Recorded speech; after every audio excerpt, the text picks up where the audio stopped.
Good evening.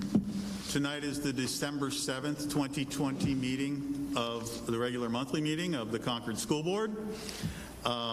Tonight we have a quorum of members present, so we do not have to meet under the governor's emergency order. However, because we have two members currently at the meeting that are remote, we will be conducting roll call votes for all of our votes this evening. To start off, Ms. Higgins, can you call the roll of those who are in attendance? I can. Mr. Croto. Present. Ms. Ponier. Here. Ms. Walsh. Here. Mr. Richards. Here. Ms. Smith. Here. Mr. Crush. I am here and I'm alone. Thank you. Ms. Cannon. I am here and I am alone. And Mr. Parker. I'm here and I'm alone. Excellent, and I'm here. So the full board is here. Okay, thank you very much. In addition, we have our two student representatives that are here as well. And Superintendent, if you want to just outline the people who are here from the administration, please. Thank you. With us tonight, our Assistant Superintendent, Donna Pally, our Business Administrator, Jack Dunn, our HR Director, Larry. I always use his wrong name, Larry, all the time, but Larry, HR is here, as well as our Principal Reardon, Mike Reardon is here, and our Principal at the middle school, Paulette Fitzgerald. So we're all here. Excellent, thank you. And for those who are remote in via Teams, watching on television or on their smartphones or phones, we will be taking public comment later. We ask that you mute yourself until being recognized. We will take a public comment on both agenda items, which is item number 5 on our agenda, as well as at the end of the meeting, item number 10 is a public comment on any topic whatsoever. We ask that you please abide by the school board policies and keep your comments to 5 minutes or less. With that, board members, you should have the agenda in front of you. I would look for a motion to approve the agenda. Mr. Richards, can I just get a clarification on the agenda before we get there, sir? Yes, Mr. Crush, go ahead. Thank you. Are you going to allow, since this is the last board meeting for several of our current members, are you going to allow them a few minutes to say anything to the public? Actually, we were going to recognize this as those school board members that will be their last meeting, and after that I would be happy to allow the retiring members to make a comment. I think that's only fair, and I appreciate your willingness to do that, sir. Thank you, Mr. Richards. Thank you. With that, I'll make the motion to approve the agenda. Okay, the motion has been made. Do we have a second? Second. Okay, motion made by Mr. Crush and seconded by Ms. Higgins. Roll call vote, please, for the approval of the agenda, if you would, Ms. Higgins. Yes. Mr. Croto. Aye. Ms. Ponier. Aye. Ms. Walsh. Aye. Mr. Richards. Aye. Ms. Smith. Aye. Ms. Cannon. Aye. Mr. Crush. Aye. Mr. Parker. Aye. And I say aye. All right. It was, Agenda is approved. agenda is approved. All right. Next up on the agenda is approval of the board minutes. First, we have the regular monthly meeting of November 2nd. We have a special board meeting on November 12th, a special board meeting on November 23rd, both of those dealing with athletics, and a canvass of the votes, which is included for the record, which was done on November the 4th, if I'm correct. Does anyone have any amendments or adjustments to the board minutes? I do, Mr. Richards. Ms. Cannon? On the canvas of the votes, we get down to page 26, there is a mathematical error. If you look under District A, all the way over on the right-hand column for Mr. Schweiker, I believe that one total vote is inaccurate. I would agree. Yes, I believe there's something been omitted on that one. Thank you. If you'll permit, I did the math in anticipation, and I believe it should read 1,184 votes.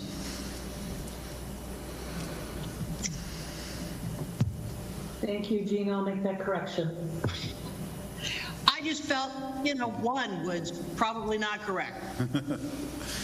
So, I certainly recognize that correction to the minutes. Thank you, Ms. Cannon. That is accurate. One vote is not a good total. So, with that correction included in our minutes, does anyone else have any other changes or any adjustments to the minutes? Not hearing any. Can I have a motion to approve the minutes of those meetings? So moved. Moved by Ms. Higgins. Is there a second to the motion? Second. Seconded by Ms. Smith, actually, I think was the first one.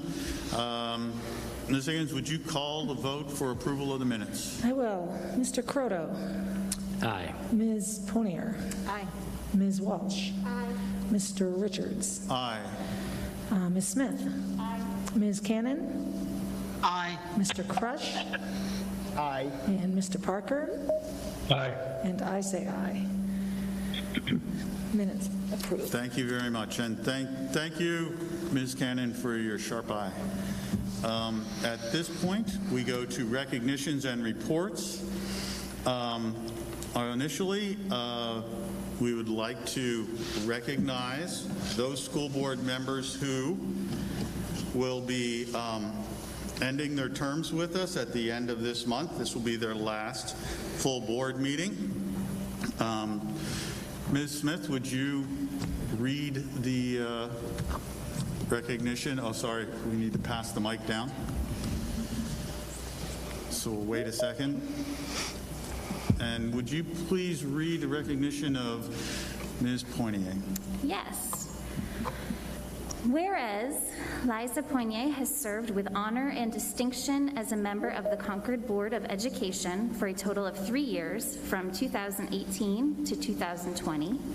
Whereas Liza Poinier, as Vice Chair and a member of the Capital Facilities Committee, represented and served Concord School District, its students, and the community in ensuring the schools are safe and efficient. Whereas Liza Poinier, as a member of the Finance Committee, represented and served Concord School District, its students, and the community in improving budget processes and long-range planning. Whereas Liza Poinier, as a member of the Instructional Committee, represented and served Concord School District, its students, and the community in developing, reviewing, and revising curriculum, instruction and assessment, ensuring all students have access to rigorous programs and high academic standards. Whereas Liza Poinier, as chairperson and member of the Joint City Council School Board Committee, later City and Community Relations, represented and served Concord School District, its students, and the community in continuing cooperation and coordination with city government and services. Whereas Liza Poinier, as a member of the Negotiations Committee, represented and served Concord School District, its students, and the community in labor negotiations, ensuring that the district focused on providing an excellent education to Concord children, balancing students' needs with the ability of the community to provide the resources. Now, therefore, be it resolved that the Board of Education, Concord School District, gives Liza Poinier the highest commendation and a vote of sincere appreciation for her devoted service and the many, many contributions she has made to public education in Concord. Thank you.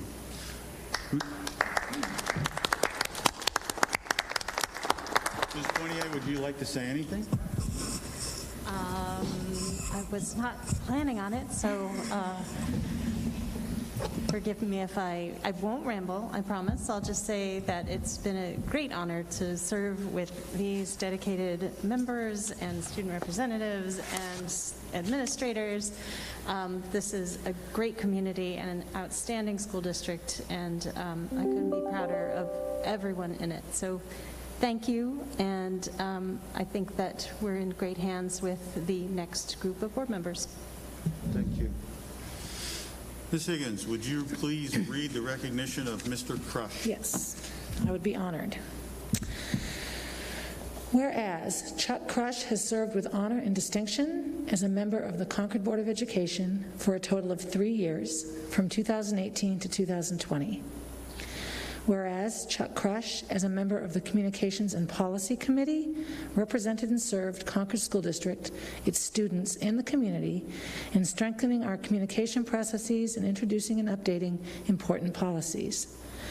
Whereas Chuck Crush, as a member of the Joint City Council School Board Committee, represented and served Concord School District, its students, and the community in continuing cooperation and coordination with city government and services.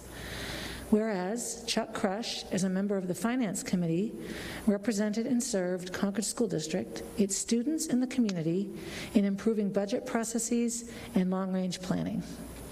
Whereas Chuck Crush, as chairperson and a member of the Negotiations Committee, represented and served Concord School District, its students, and the community in labor negotiations, ensuring that the district focused on providing an excellent education to Concord children, balancing students' needs with the ability of the community to provide the resources.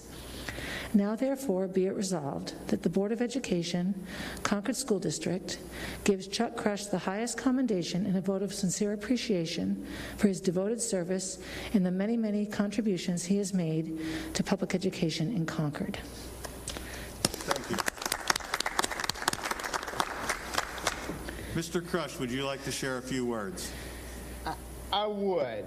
I was thinking that this has been, and I made some notes of what I wanted to communicate so I wouldn't mess it up.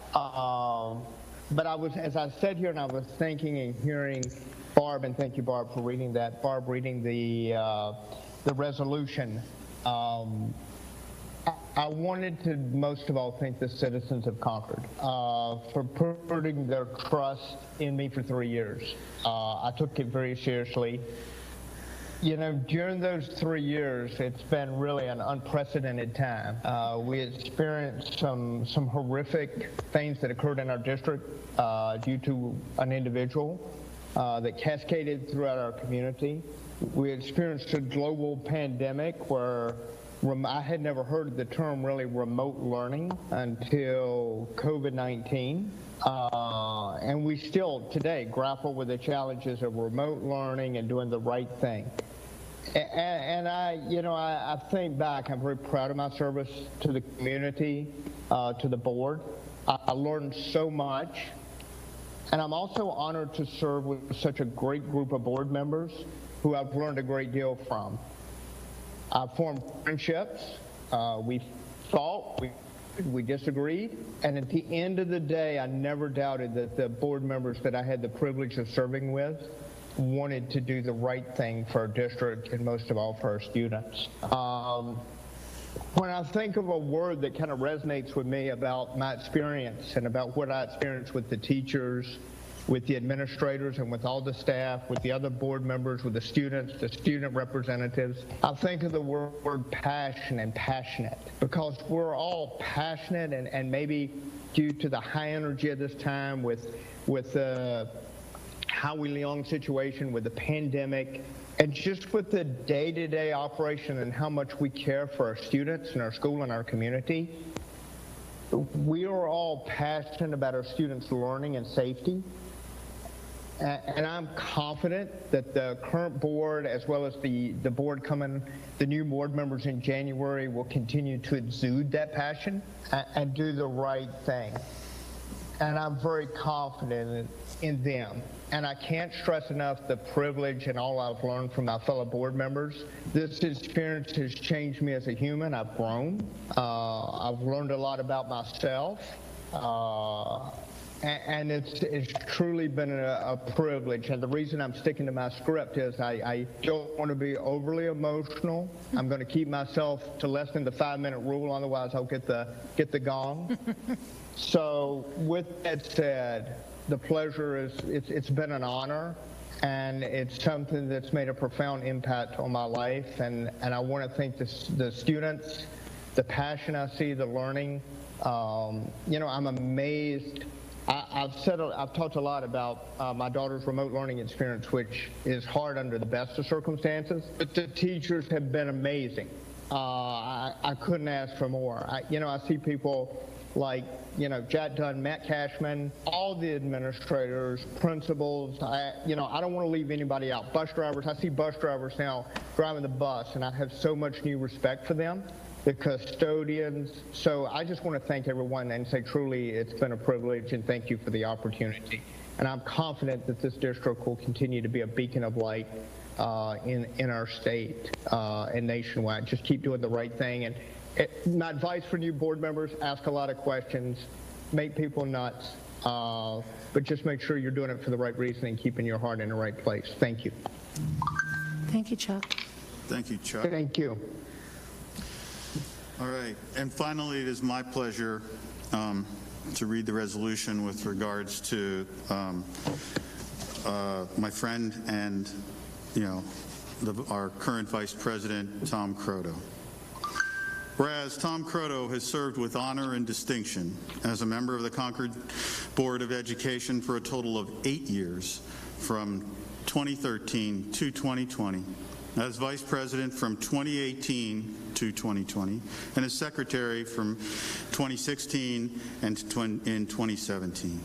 Whereas Tom Croteau, as a member of the Capital Facilities Committee, represented and served Concord School District, its students, and the community in ensuring the schools are safe and efficient. Whereas Tom Croteau, as a member of the Communications and Policy Committee, represented and served Concord School District, its students, and the community in strengthening our communication processes and introducing and updating important policies. Whereas Tom Croteau, as chair and a member of the Finance Committee, represented and served Concord School District, its students, and the community in improving budget processes and long-range planning. Whereas Tom Croteau, as a member of the Instructional Committee, represented and served Concord School District, its students, and the community in developing, reviewing, and revising curriculum, instruction, and assessment, ensuring all students have access to rigorous programs and high academic standards. Whereas Tom Croteau, as a member of the Joint City Council School Board Committee, later the City and Community Relations Committee, represented and served Concord School District, its students, and the community in continuing cooperation and coordination with the city government and services. Whereas Tom Croteau, as a member of the Negotiations Committee, represented and served Concord School District, its students, and the community in labor negotiations, ensuring that the district focused on providing an excellent education to Concord children, balancing student needs with the ability of the community to provide the resources. Now, therefore, be it resolved that the Board of Education, Concord School District, gives Tom Croteau the highest commendation and a vote of sincere appreciation for his devoted service and the many, many contributions he has made to public education in Concord. Thank you, Tom. And if you'd like to say a few words. Wow, that's a lot. Trish, if you're watching, that's why I was never home. And I'll be around more often now. So I want to say thank you to the community for showing me their support over these last 8 years, their confidence in me. Not always, maybe sometimes, but that's okay. That's how those things work. I feel I've benefited by serving with some of the brightest and the most caring individuals over these past few years. And those are friendships I'll never forget. I've established those friendships with board members, administrators, and constituents. This is an outstanding district. We've had our bumps, yes we have, but there's never a time that I attend a meeting, and I've attended many, where every individual has cared so deeply about doing the right thing for kids, doing the right thing for staff, doing the right thing for parents, who are also taxpayers. I thank you all. It's been a pleasure. I especially want to thank my wife, Trish. She's supported me all these years. She'd say, okay, see you later, get another meeting? Yep. And just has been a total support, has the right touch of knowing when to ask me questions when I get home and when to wait the next day or never. I wish the board in the future the very best, and with that I'll say thank you. Thank you. Thank you, Tom. Before we move on, I just want to personally thank each and every one of the board members who are serving in their last full board meeting today.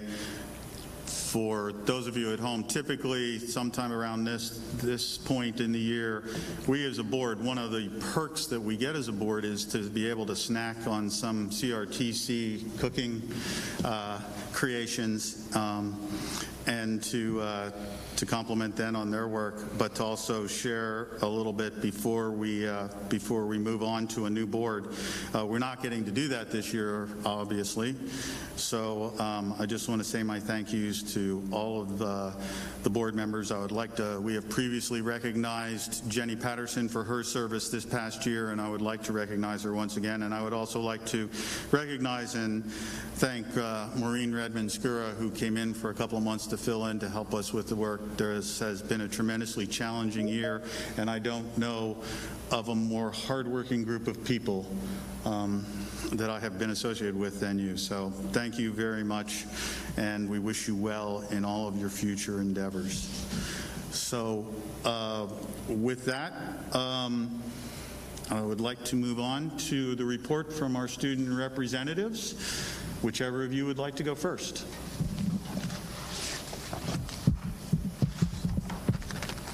Good evening, members of the board. The past month was a transition period for many students, and we're happy to tell you about some of the things we have been accomplished, as well as what we're looking forward to doing this upcoming month.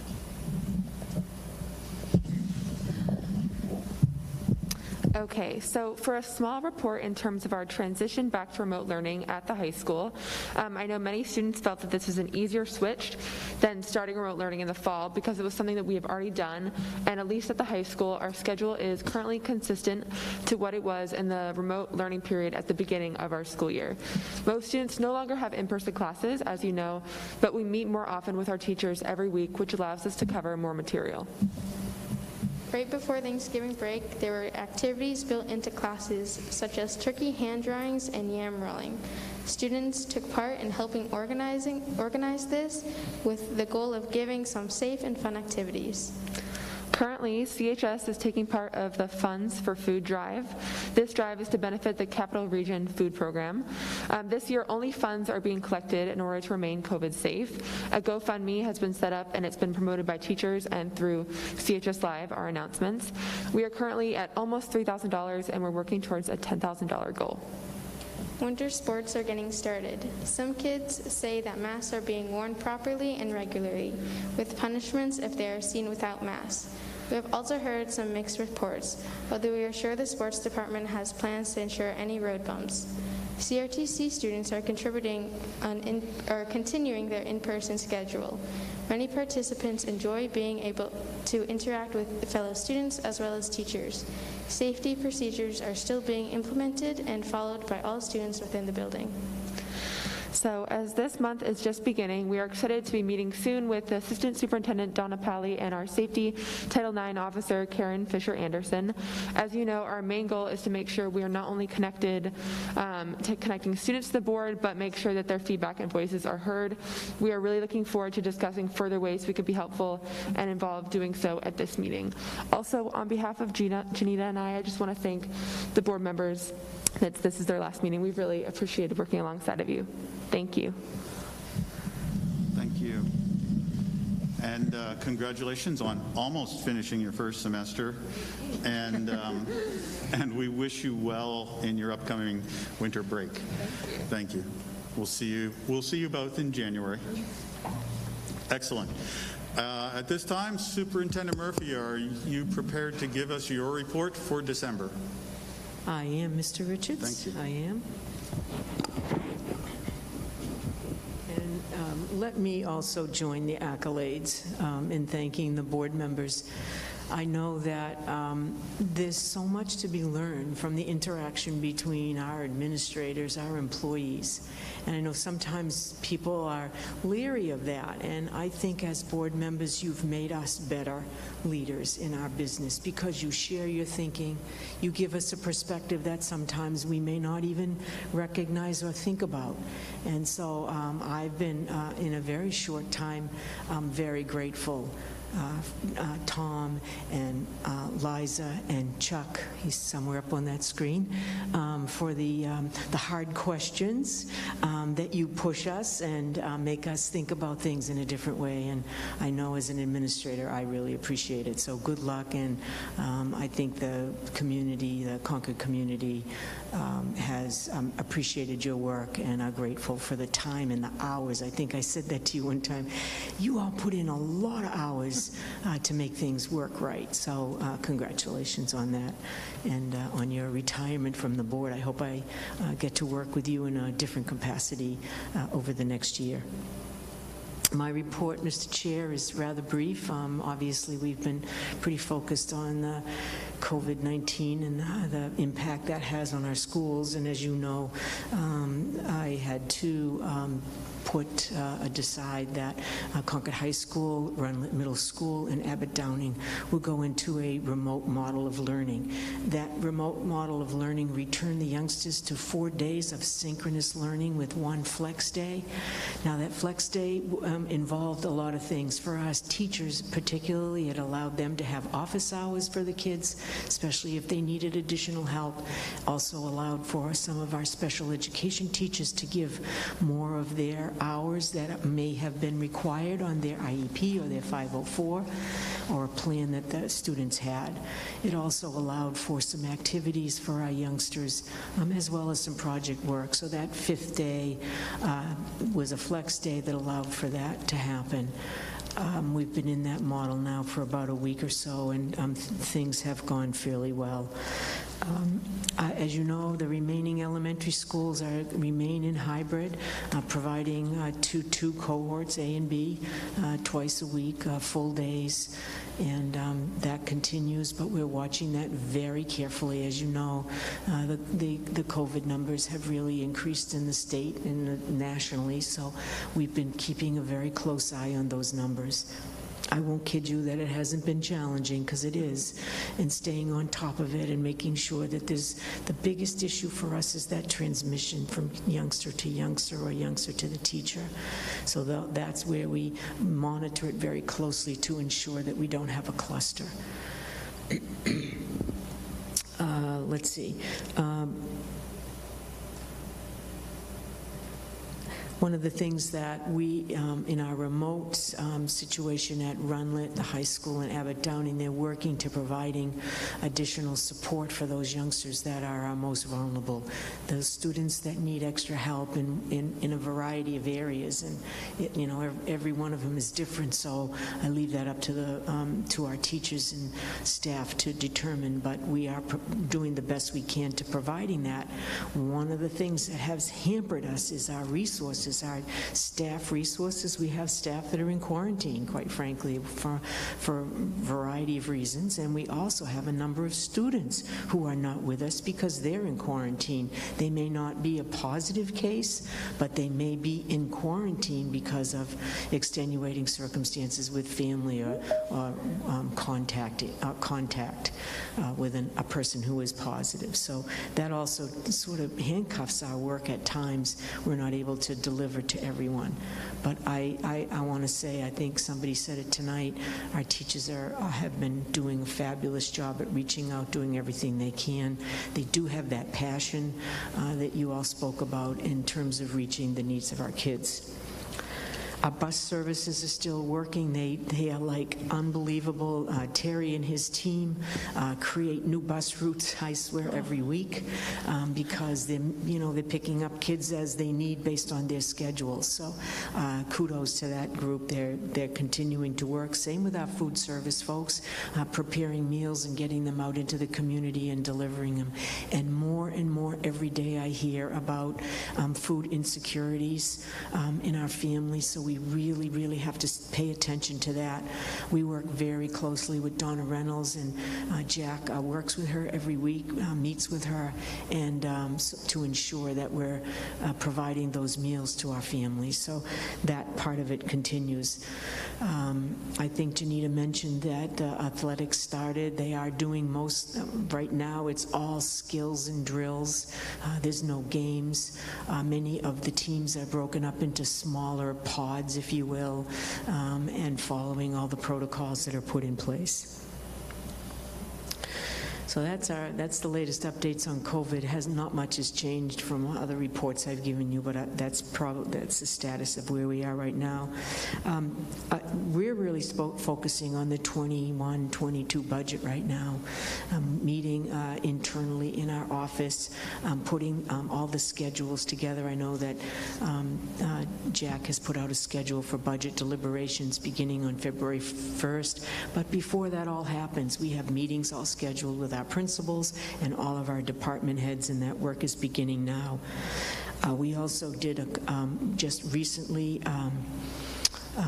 Mr. Belmont put out an RFP for special education services relative to autism and behavioral needs in our district. So he put that out, let's see, I think on Friday, and we anticipate responses by mid-January so that we can look at that contract and see if that works for our school district based on the needs of our students.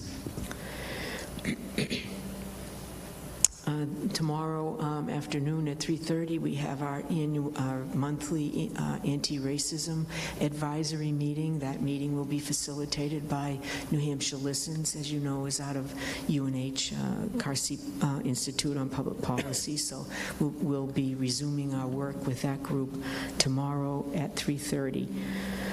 We also had our third training session right before Thanksgiving for our administrators. That is the second in a series of 6 training sessions for our leadership team, our administrative council, about 30 folks, all being trained by New Hampshire Listens around issues around racism and equity. So it's gone very well. We look forward to it. Our third session will be held on December 22nd for our team. Policies is another area that we've been working on, and that includes policies on the background investigation and criminal records policy. We're also working on updating the FERPA policy, which is, as you know, is the Family Educational Rights Privacy Act. And so we'll be bringing that also to the policy committee that meets later in this month. I think that just about does it. Okay. I'd be happy to answer any questions. Thank you, Superintendent. I appreciate especially you addressing the food and housing insecurities that some of our students face. Are we in a position we are maintaining a close enough eye to be able to identify those students that are suffering from a food insecurity or maybe experiencing homelessness or housing insecurity? I know that during normal times when we're in school, the teachers, the administrators, the staff are all aware of that, but in these periods where we are out and our interactions tend to be more remote, are there steps in place that we can identify those needs quickly? Well, I think one of the benefits that we had is at least we had the kids in for a little period of time. Even though it was short, we were able to identify those students who had needs. The principals have assigned staff within their building, the school counselors, the school psychologists, the social workers, which are new positions that you put in your budget last year, have been incredibly valuable in identifying those families and reaching out to them. We know that in terms of the food insecurities, that that's available to everybody. There isn't a need to fill out a free and reduced form. If they fill that out, that would be helpful to us because we use that data with the department for our grants. So we do need that done, but we are providing food for everybody and anybody who needs it. And again, the issues around homelessness with the homeless liaison in the district keeps a very close eye on that, as well as the social workers who follow up on housing, because that, if I just recently read the number of folks that are behind in their rent payments and their leases on their buildings or homes where they live. So that has become an issue for some of our families. Okay. Thanks. That's a great question. No, but thank you. And, you know, we want to make sure that we're meeting the needs of all of our students. And if a student or a parent, you know, is interested in getting the meals that we are delivering, making sure that their child or that they get a meal, if they are a student, they can reach out in confidence to the school principal, correct? That's right. That's the best place to go, because then they can make an immediate referral right to the food service department and get that in place very quickly. Right, and their contact is totally in confidence, and we do respect privacy. That's right. That's right. Okay, thank you very much. Is there a question from someone else on the board? Ms. Walsh, go ahead. While I look up here. Thank you. Sorry. Thank you. I had a couple of questions. One, I've heard from some elementary school parents as they finish their parent-teacher conferences that we're not teaching social studies and science this year. Could you elaborate on that? I'm not prepared to answer that. I'll have to check in with the building principals and talk with them. We have a project, you know, as we have staff go right into classrooms and do science lessons with the youngsters in the elementary school. So I'm surprised to hear that. In terms of the social studies, it may not be the typical delivery as you see it. You know, with the social studies, that's very much integrated through literacy. So these are teachers telling parents that they're not going to be able to get to, or at this point are not getting to social studies and science. So it's not the parents interpreting schoolwork as not including social studies and science. They were told in parent-teacher conferences that this hybrid schedule doesn't allow it. I guess I'm not able to answer that question. Okay. I'll have to get back to you on that. My second question is, when we had our hearing on whether we would stay in hybrid or go remote, there seemed to be a lot of concerns about how hybrid is working at the middle school and the high school and how frequent classes are meeting. During this period when we're in remote, is there any revision, outreach being done to hear those concerns and revise the schedule if necessary? Revise the hybrid schedule? Revise how it's working at the high school and middle school? We have not done that as yet, to look at that schedule. That's something that we work with the principals with. They just moved to remote, so they're overseeing that piece of it. I do know that the teachers value, at least all the information that I've received, is that teachers value that hybrid time, the time with the youngsters. And so the schedule is provided so that the youngsters have lessons and hours of instruction during the week so that they can cover all of their subjects. and I'm not sure exactly what the impact. I mean, we had a lot of people testify here during the hearing about wanting to go remote, and it was less about public health concerns and more about how they felt about hybrid and how it was working and the amount of instructions kids were getting. And I'm not an expert on the waterfall schedule at the high school, but there seemed to be some concerns about that. And we have this almost 2-month period where the kids are on remote. I'm wondering if we're using it to improve their hybrid, to figure out a way to improve the hybrid experience. That might be an instructional committee agenda item. Yeah, you want to? It looks like Mike wants to speak as well. Yeah, I would let Mike speak, and Paulette. This is on our agenda. We just switched to remote, so we need to catch our breath, but it's on the agenda, for instance, tomorrow for our principals meeting. We meet every Tuesday morning. So I do want to assure you that we're constantly looking at the program. These folks, these principals are constantly looking at it and taking the feedback. So it's not just a static situation by any means, and it would be... Yeah, so we just need a breath for a minute, and then we'll have more information.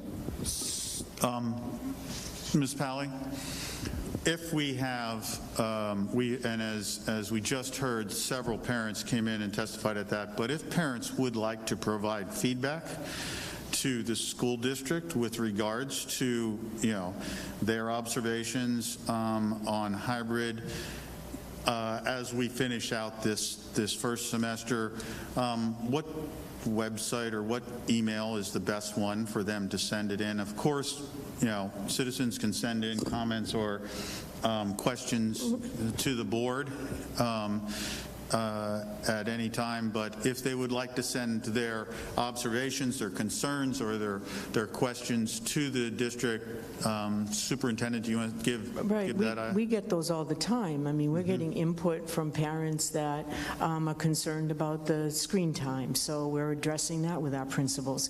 We've gotten concerns about the amount of time in class in the hybrid, because it's 2 days a week, and it's only 14 hours of face-to-face instruction. So we're getting all of that feedback, of which then we discuss in principals, but we haven't made any significant changes yet to the hybrid delivery of the material to the students. So, but we'll do that. Like Donna said, we've taken a breath to try to see where we're at.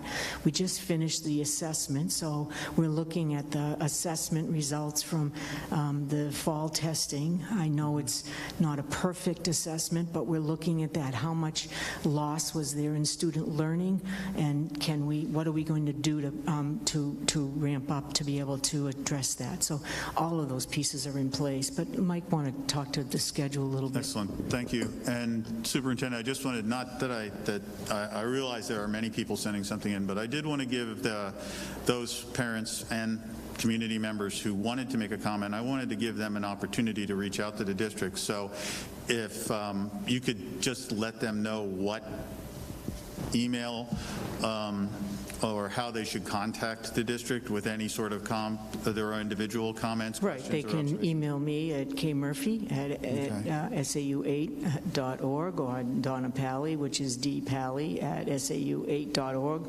or my other advice is pick up the phone, talk to the principals. I mean, they're all engaged in this together. We're all doing the work together. So any one of their principals where their child attends school, they are more than welcome to receive the input. Thank you. And then also anybody who wants to send something, I believe to concordinfo@sau8.org that will get to us as well, and as well as the administration. So thank you very much for that. Mr. Reardon. So I just wanted to respond to the question about whether we're looking at the hybrid schedule now that we're remote for a time when we would return to that. Yeah, we are. We've been spending quite a bit of time, including today, a couple of hours today, talking about what our options are. I would say briefly that we were not pleased with the way that our recent experience with hybrid turned out. We put what we valued about that schedule that we just went through was that the teachers and the kids got to interact 2 days a week. The inherent problem with hybrid is that obviously you can only bring in half the kids at a time, and that severely limits the amount of interaction that the teacher and the students have. With that said, the thing that we valued was that interaction, as minimal as it might be. So as we've thought about the question of what it would look like when we come back, the number of options are limited. We've been talking about things like, could we have 45 minutes in a 90-minute period of working with the kids who are in class and 45 minutes working with the kids who are remote. We've been trying to think about whatever options we can, but they are limited. Now, I was going to talk, in the interests of transparency, I was going to talk to you about this tomorrow, Kathleen, but I'll bring it up now. One of the things we were talking about today was whether we could, given what may be on the horizon for us in terms of vaccines and so forth, whether it might make sense to remain in a remote status for another month and to pass the February vacation, and then bring back everyone who wants to come back. I'm sure that some families will want to remain in remote learning. But could we bring back later when ideally that the vaccines being distributed, ideally to essential workers like our teachers? Could we bring back kids who want to come back, not in a hybrid situation, but everybody who wants to come back? I know that's a little radical given what's going on right now, but again, hoping in 3 months' time that would be a different type of a situation. So the answer to your question is, yeah, we've been spending a lot of time thinking about what the options are. I would just remind the board that our options are limited and that this is a very, very difficult question that we're dealing with right now. Thank you. Good. Thank you, Mr. Reardon. And I would fully expect that the instructional committee will be addressing this in the near future, as they do with regards to COVID and our hybrid remote in each of their meetings. So not to put any pressure on you, Ms. Higgins.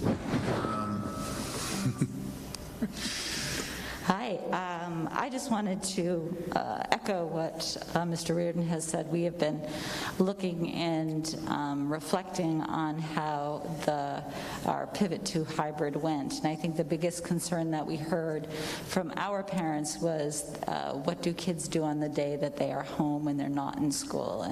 And so knowing middle schoolers, and I think when we think of a school district, we think of the different developmental needs at every level. So you think of what our littles need, and then we think of what our middle schoolers need and our high schoolers. Well, again, my focus is the middle school, and we know that their executive functioning is not where it should be. That part of their brain is not fully developed yet. So our focus right now, and we had our staff meeting last week where we discussed different options, such as teachers teaching, the kids in front of them and the kids who are at home, and then flip-flopping that on the next day so that kids are engaged. It's just something we're looking at. We're looking at what equipment teachers would need.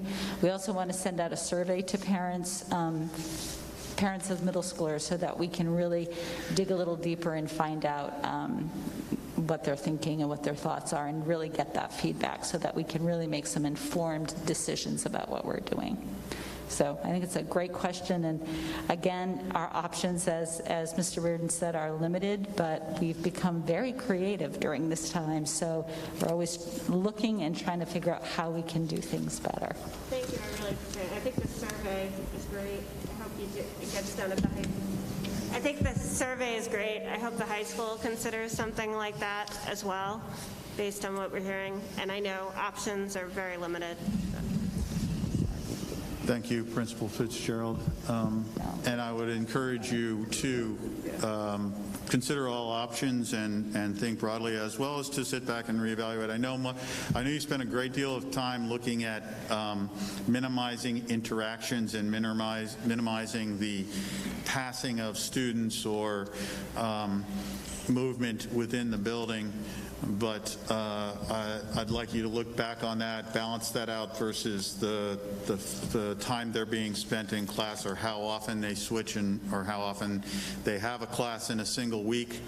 With the one thing that, as I've been in schools, and a couple of the schools that I've been in, is they seem to be doing very strict mask wearing, and that helps in those instances where you have to pass by another student or another person in less than 6 feet if everyone's wearing their mask, and it's a very brief encounter. I know that's what the whole system is designed for, and that you're always aware of that. So thank you, and we look forward to hearing more of your options, your work, and your feedback from the parents in our next instructional meeting, as well as in our, we'd like to continue these updates, of course, during our full board meeting. Other questions from board members? And please help me if I don't see the ones over my head. Thank you. I do not see any questions coming from board members, so at this time I'd like to open it up for public comment on agenda items only. Once again, please remember that we have a 5-minute limit. You would have an opportunity to speak again in the open public comment period at the end of our meeting.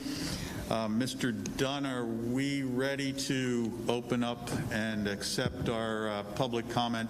First of all, I'll ask, is there anyone here? We have limited direct attendance tonight, but is there anyone here who would like to make a comment that hasn't had an opportunity to? And not seeing any. Mr. Dunn? Yep. So no one has their hands raised at the moment, and I don't see any phone numbers. So at this time, if anyone in the public would like to ask a question, make a comment, it is a public comment period. Please raise your hand if you're in Teams, or contact us on the phone line.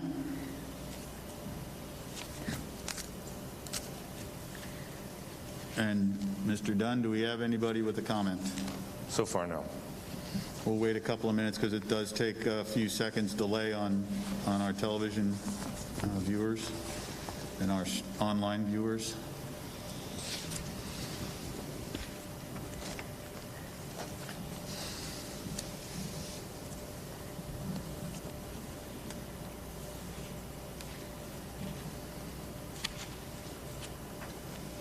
Mr. Dunn, do we have anyone? So far, no. All right. There will be another public comment opportunity at the end of the meeting, but since we don't have any public comment at this time, let's move on to the next agenda item, which is personnel. Mr. Prince.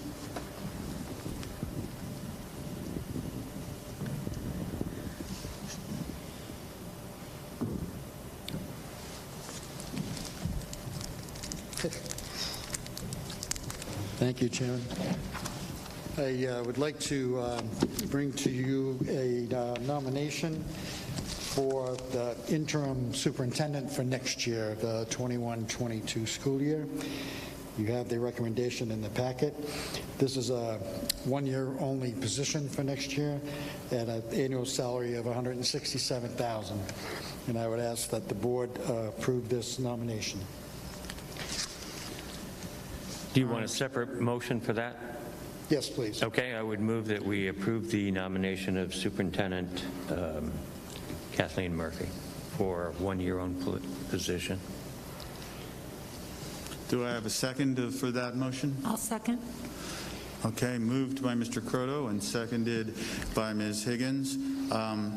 Discussion from anyone, and also board members, help me if I can't see someone over my head. No, not seeing any discussion. I will call the vote. Ms. Higgins, will you read off as a roll call vote, please? Yes, I will. Mr. Croto? Aye. Ms. Ponier? Aye. Ms. Walsh? Mr. Richards? Aye. Ms. Smith? Aye. Ms. Cannon? Aye. Mr. Crush? Aye. Mr. Parker? Aye. And I say aye. So her contract passes unanimously. Thank you. Thank you. Thank you. We have one new teacher nomination. She'll be with us for 117 days.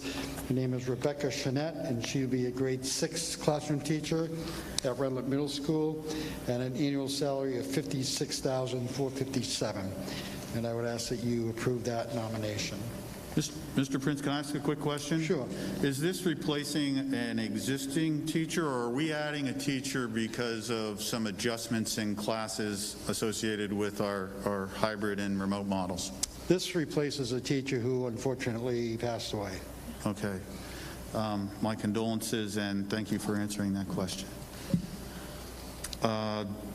Do we have a motion to approve the recommendation for the Runwood Middle School teacher? So moved. And moved by Mr. Croto and seconded by Ms. Walsh. Is there any discussion? Not seeing any. Ms. Higgins, would you please read a roll call as we have a vote? I will. Yep. Mr. Croto? Aye. Ms. Ponier? Aye. Ms. Walsh? Mr. Richards? Aye. Ms. Smith? Aye. Ms. Cannon? Aye. Mr. Crush? Aye. Mr. Parker? Aye. And I say aye. Motion passes unanimously. And we have some new coaching nominations for winter sports. As we've done in the past, I'll read you new coaches, and I believe in the past you have approved those separately, and then the sheet that is behind that is in your book is for returning coaches. We did have a couple of last-minute changes that you probably are not aware of, so I'll let you know that, but you should have at least these new ones, and I'll read those first. Bienvenu Kajuju, a boys freshman basketball coach at the high school at a stipend of $3,824. Vincente Zeni, a boys JV basketball coach at Concord High at a stipend of $4,273. Cassidy Emerson, a Runlet Middle School girls basketball A coach for a stipend of $2,699. Scott Geyer, a Runlet Middle School wrestling assistant coach with a stipend of $1,125. And Tim Herbert, the girls ice hockey head coach at Concord High at a stipend of $7,647. Thank you, Mr. Prince. Do you have a motion to accept these recommendations? So moved. It's moved by Ms. Higgins. Is there a second? I'll second it. Seconded by Mr. Parker. Discussion. Does anyone have any questions or discussion? Mr. Croto. Mr. Prince, did I miss Tim Hurley somewhere in our packet? Is that? Yeah, it came late, and I think it's on the Google Drive. It was not in the packet. This happened today, as a matter of fact, so it should be in your Google documents where you'll be able to view that. Okay, good. I Thank apologize for that. you. No problem. Things happen in a hurry around here. Yes, they do. Any other questions? Not seeing any. Let's have the vote. Mr. Croto? Aye. Ms. Ponier? Aye. Ms. Walsh? Mr. Richards? Aye. Ms. Smith? Aye. Ms. Cannon? Aye. Mr. Crush? Aye. Mr. Parker? Aye. And I say aye. The nominations pass unanimously. Okay, thank you. And the Excel sheet that looks like this, it was probably in the back end of the coaching nominations. I just want to bring to your attention a confirmation of what we have changed. So about 1/3 of the way down, you'll see the name Patrick McDonough as the girls' ice hockey coach. He's not there, and we just nominated Tim Herbert. So Mr. Herbert has replaced Patrick McDonough. If you move down to the bottom, where you see RMS wrestling assistant coach, we just nominated Scott Geyer, so Mark Feigl is not that coach, so Scott Geyer's name should go there. And a couple of names below that, Cassidy Emerson is taking the A, 7 and 8 basketball A team, which we just nominated. And so the B team position is vacant at the moment. So I'll probably bring you a new nomination next month. Other than that, these folks should be nominated. We'd like you to, and they're all returning coaches outside of that. Thank you, Mr. Prince. Do I have a motion to accept the coaches listed in and presented in the winter sports spreadsheet by Mr. Prince? So moved. Moved by Ms. Higgins. Second. Seconded by Mr. Croto. And Ms. Higgins, will you call the roll for a vote, please? Mr. Croto? Aye. Ms. Ponier? Aye. Ms. Walsh? Aye. Mr. Richards? Aye. Ms. Smith? Aye. Ms. Cannon? Aye. Mr. Crush? Aye. Mr. Parker? Aye. And I'll say aye, so the nominations pass unanimously. Thank you, Mr. Prince. Thank you very much. Thank you, Mr. Prince. Next item will be a report on the Communications and Policy Committee. Ms. Cannon. So we had a meeting of the Communications and Policy Committee on November 9th, at which point we discussed, I want to say some sensitive policies. We're trying to put some policies in effect to protect some of our more vulnerable students, as well as to comply with some Title IX protections. The going is a little slow because we want to make sure that we get it right. There's a difficult, in my opinion, there's a difficult balancing between students' autonomy and students' rights and parental rights and parental authority to be able to direct their students or their children's education.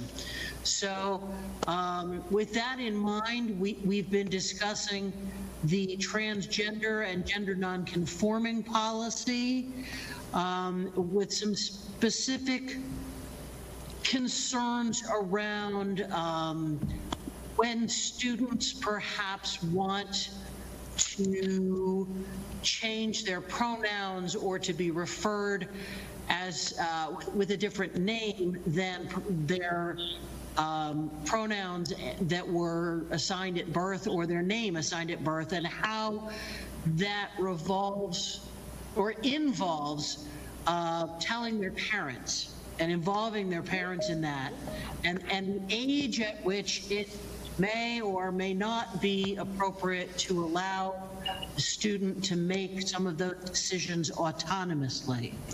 So that is a very, very delicate balancing act. The second policy that we discussed is a suicide prevention and response policy. We were required by the New Hampshire Department of Education to put a policy into effect last year. We did not do that because we were in the midst of the COVID issue and also dealing with the Howie Leong report and all of that. We kind of got a little swept away a little on our timeline. So we need to get a policy into place. The good news is the downstream of the policy, the actual having the resources available for the students, that is already in effect.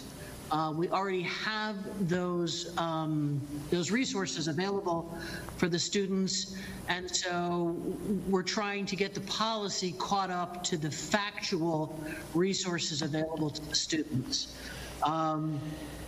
We need to get a policy in place fairly quickly, although again, there's some concern about how we do this because it's a delicate topic. And we are looking at our next policy meeting to getting some more information from Superintendent Murphy to be able to get that policy into effect and perhaps have a first reading in January. And then finally, we yet another sort of delicate policy was the sort of draft 528 policy about pregnant students. And not surprisingly, that even though they're not pregnant, that also involves the dads. And what, how we deal with students that need protection, but also perhaps health care for the moms and for the dads, and perhaps time off, depending if they have to go to doctor's appointments. But then also the question of parental notification arose. So the delicate balancing act, again, between student autonomy and student rights versus, not versus, but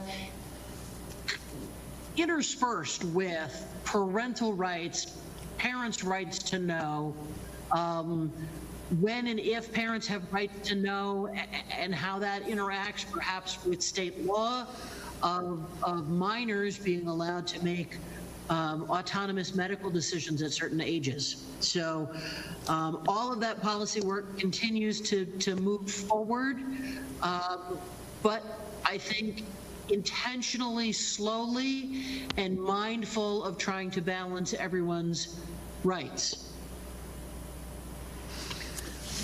Very good. Thank you, Ms. Cannon, and I realize that you do not have anything to bring to the attention of the board at this particular time. I do want to thank you for your committee for your thoughtful and considered review of these policies. Mr. Crush. Yeah, just a question, and since I'm not going to be involved as this comes to fruition, as a board member, maybe I'll be involved as a citizen, but regarding the students who identify as gay and are transgendered, oftentimes those students identify that at a younger age in my experience. With that said, and I understand the need to balance parental rights, but also balancing first and foremost the needs of the students. Are we involving students, how are we involving students, or maybe you hadn't, and I guess I'm just going to ask that going forward you would consider involving students in those conversations so it's most comfortable and supportive of those students for that process? Actually, Chuck, we are involving students. Right. We have a group of students that are willing to come in and speak to us about their whole process, and we are, I think, approaching some parents to see whether the parents are willing to come and speak with us as well, so that we know what the process, hopefully what the process might feel like from the other side, not just from the policymaker's side. Thank you. Thank you very much. That's all I'm asking. Thank you. Thank you, Mr. Crush. Mr. Croto. So, yes, thank you, Virginia. These are going really slowly, and they need to be. I've been in education for a very long time. This is still out of my wheelhouse to understand properly, and thankfully we have Karen Fisher Anderson and some great community board members who are sitting in and really think tanking this stuff out. But we're getting some good professional advice through Karen from other groups, and that's how, as Chuck wished and now knows, we are going to have some students coming in as well, kids on the ground who are actually dealing with this. These are real tough policies. These are 3 tough policies. We're, in years past on this committee, we've talked about policies about who to contact if your son or daughter doesn't go to practice and gets a game suspension. I mean, those are nothing compared to this stuff. This is really some important stuff that requires some real good thinking and some real good policy making and expert advice. So I thank Karen Fisher Anderson. I also have to thank Gina for stepping up in Jen's absence here and taking over this committee. It's a tough committee, and so accolades to both of those folks. Thank you, Mr. Croto, and thank you, Ms. Cannon. Mr. Parker. Yes, thank you, Gina.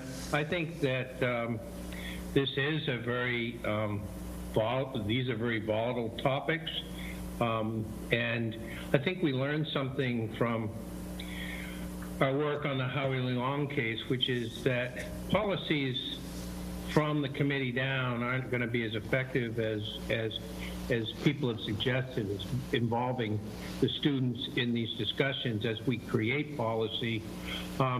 Furthermore, this isn't unique to Concord. I'm sure you're doing this. It's not just a Title IX issue. It's really a clinical issue. I've been running into this for 20 years, and there are very difficult questions and very difficult answers, but I do think there's been a lot of research and there's been a lot of policies in America that are in the process of dealing with this. So I think it's complicated, and I really am glad that we're bringing it to this level. I agree. Let's take our time, but let's also recognize that a lot of this work has been done and has been addressed through other means. Sometimes we need to look beyond our level of secondary education, look at higher education, look at, so there are policies out there, and so I would hope that we are also going to access those professional opinions. Thank you. Thank you, Mr. Parker.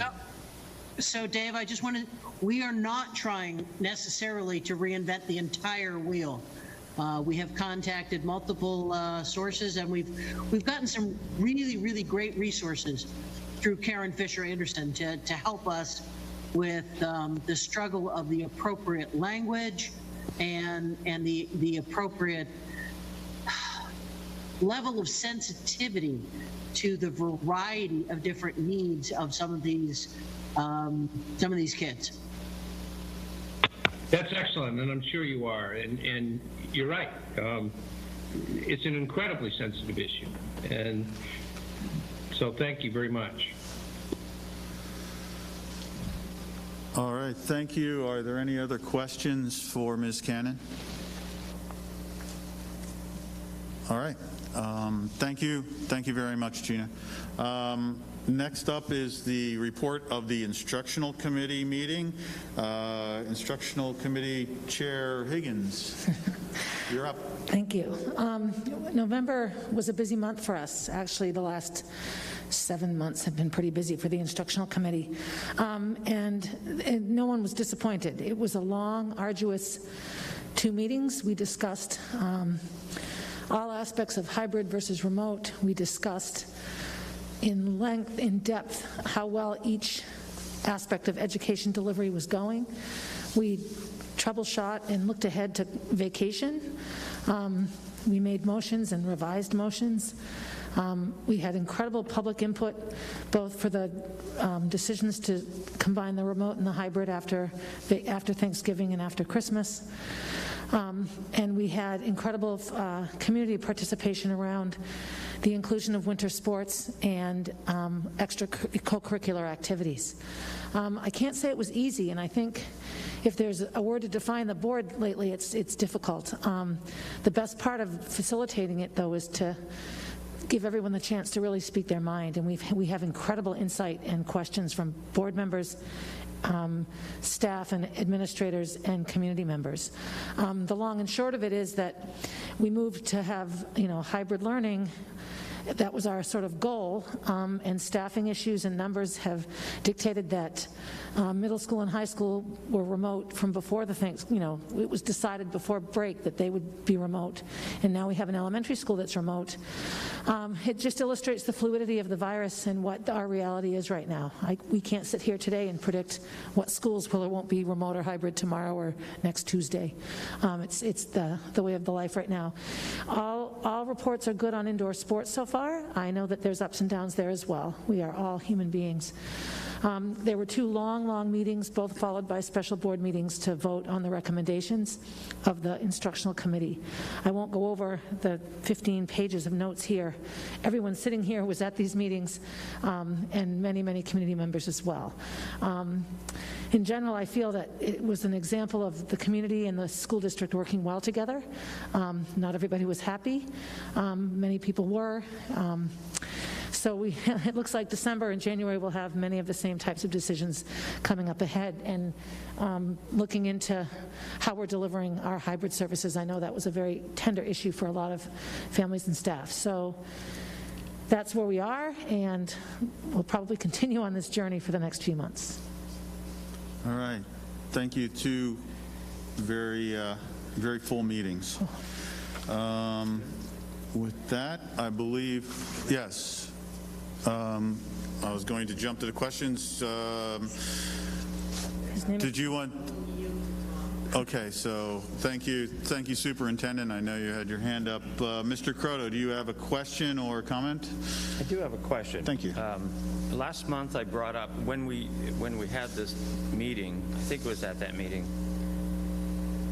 I was concerned a little bit about the number of absences from both Runlet. I was at that time about Runlet, but now it looks like the high school as well. So if you look at the chart that's presented as of October 1,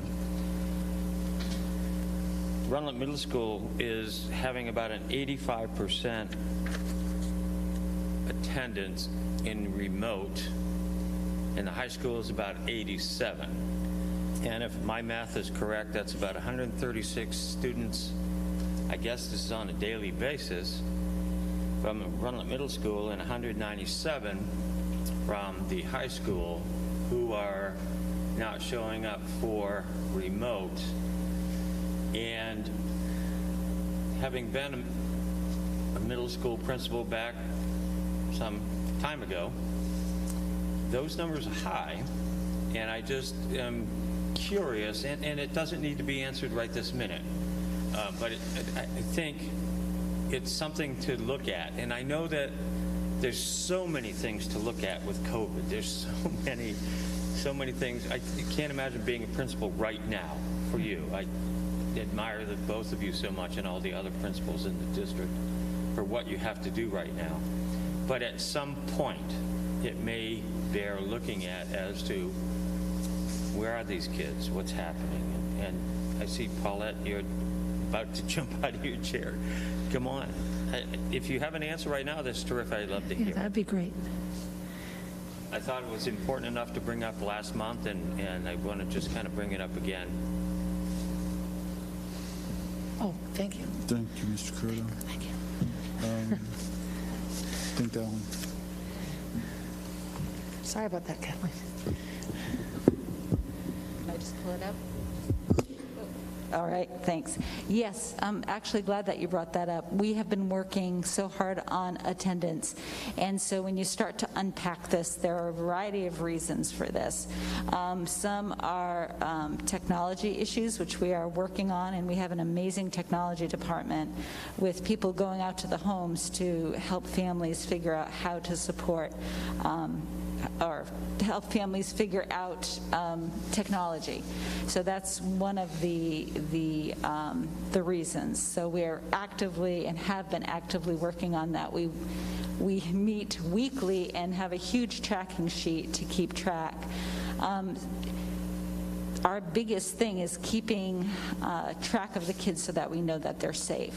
So when we feel that we have lost touch with a kid, we are reaching out. We're working with our truant officer. We're working with Jim Daly. We are making calls to DCYF. So we are actively actively working on this, because 85% is not okay. It's absolutely not okay. So I just want the board to know that we are aware and we have been actively working on this. We also, you know, it's tricky, as you said, when we had students who are remote and hybrid. So what we have is advisory every morning, and so students are expected to sign into their advisory every single morning, and that's where we take attendance. And on top of that, we are also looking at class attendance as well. So you can imagine the spreadsheets that are a result of all of that. But we're actively working on it. And again, our priority is we need to know our kids are safe. So does that help? It's as good an answer as I could expect right now. Thank you. Okay, thanks. Okay, thank you.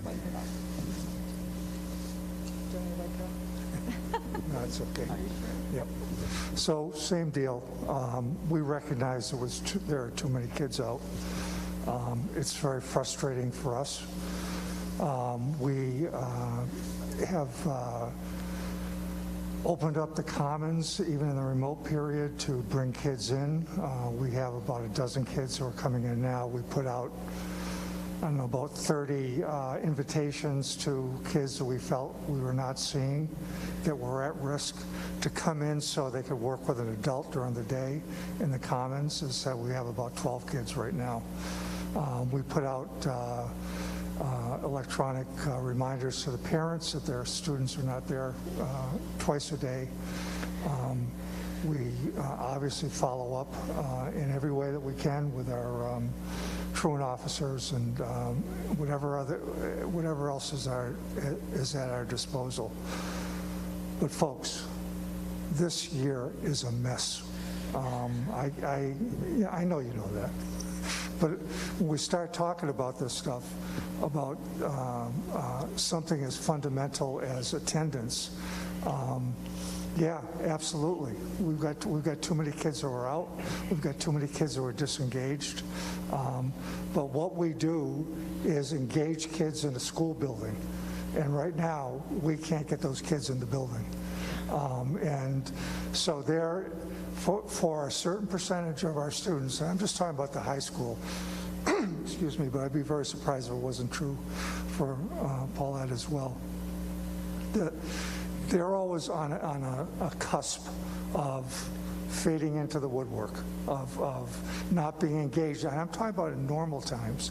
So now, when they're being asked to come into their classes remotely, when there isn't an adult standing there, when in many cases their parents are off at work, in most cases, and they're kind of on their own, we're in deep trouble about having those kids doing what they need to do.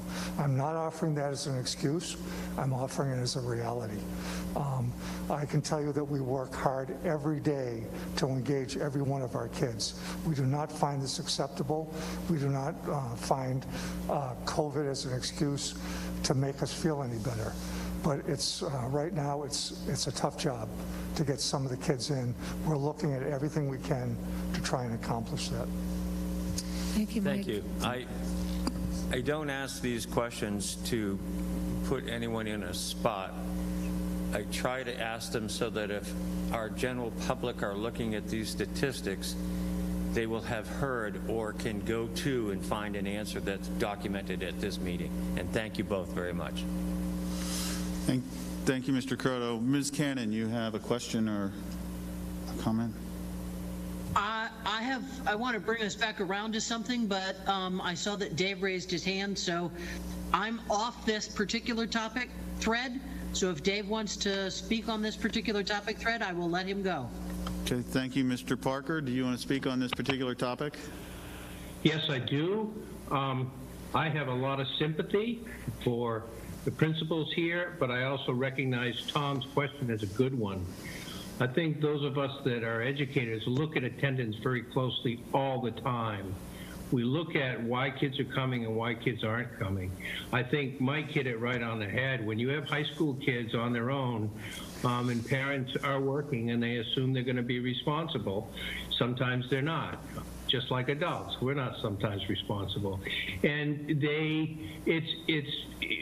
I'm sure like the rest of us, we work incredibly hard to try to figure out why.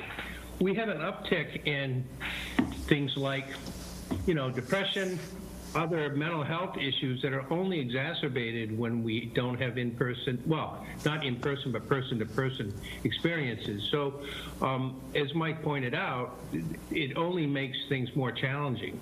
I'm sure you're still working really hard at it, but when you compare numbers, when you look at 85%, it's hard to know, is that a really good number or is it not? Sorry. So it is really challenging, and good luck. I'm sure you're really putting a lot of effort into it, as a lot of us are, and there may be solutions. And we ask our kids why, and they often tell us why when you confront them. So good luck with all of that. I'm not surprised, though. Thank you. Thank you, Mr. Parker. Ms. Cannon. Yep, sorry, trying to lower my hand at the same time. Before we sort of get off the last instructional committee meeting minutes, we actually voted at that meeting to make a recommendation to the board. And so I just wanted to come back around to that before we continue on the agenda.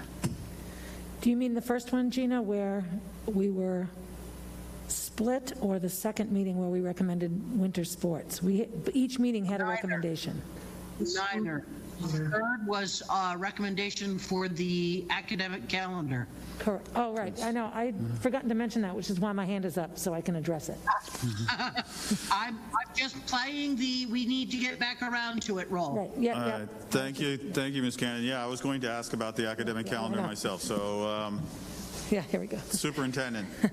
Can I just make one comment about the attendance, and Barb can do the academic year, in that I looked at the attendance last year, because we've been talking about student attendance in our principals meetings, and the average attendance last year in the past few years at the high school and middle school has been around 94-95%. So on any given day, you have to figure that there would be 5 or 6% of the kids out, sick, personal bereavement, a variety.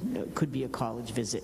And so what you're seeing here is the delta between that 94-95, which was an average, which was very good, by the way, very good and very strong, down to 87 and 85. That's that delta of students that we're trying to focus on. So I just wanted to give you some data so you had a perspective. Can I ask a quick attendance question? So right now, we have good data on middle school and high school remote attendance.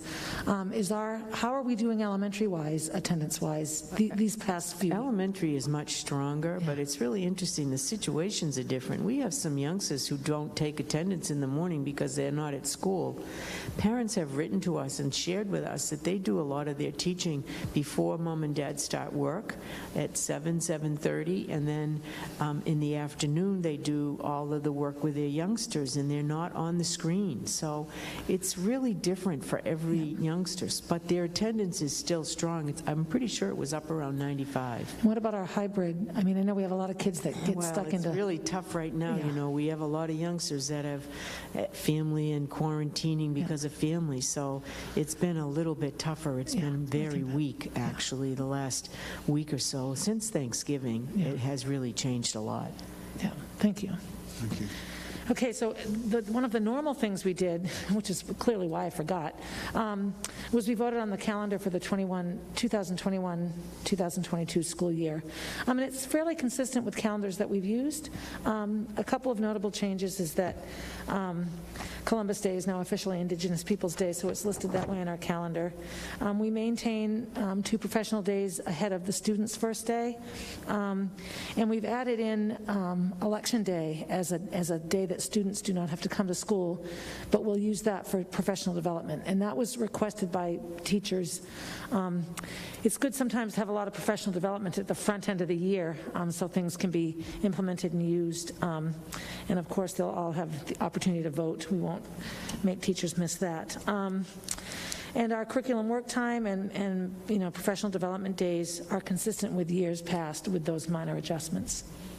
Does anyone have any comments or questions on the calendar? Pam. Thank you. I just worry about locking in the traditional calendar when the children aren't going to get vaccinated probably until well into the next school year, if things go well. We're coming out of a period of tremendous learning loss. Like, are we locking into, so then we're going to send them home for 2.5 months and bring them back full-time, hybrid? I just worry about saying we're going to keep doing things the way we do them without sort of... Because we've done it this way forever and thinking about maybe we need to do some things differently given where the kids are, where the virus might be. Well, teacher contract-wise, we have obligations, so we have to present a calendar. So this is approved. It's not like signed, sealed, and delivered, locked in, but it's approved. And so negotiations and teaching hours and professional, all those things that are in the teaching contracts are tied to this. Does this mean that if things are different and we need to not use this calendar, we can't change it? Absolutely not.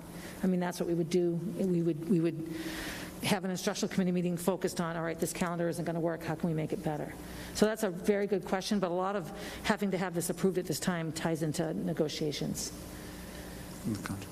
And Kathleen? So 2 things, that you've always had flexibility with your calendar. You've been able to make amendments to it. You did last year. You pushed off opening until after Labor Day so that you gave more time to prepare for the remote learning, remote learning model that we were going to implement. The second piece that I want to just start to think about it, and we've begun discussions around what are we going to do this summer. We're not thinking about September 1. I'm thinking about what are we going to do for youngsters starting, give them, obviously some summertime, a few weeks, but Donna and I are talking about a very robust opportunity for kids over the summer.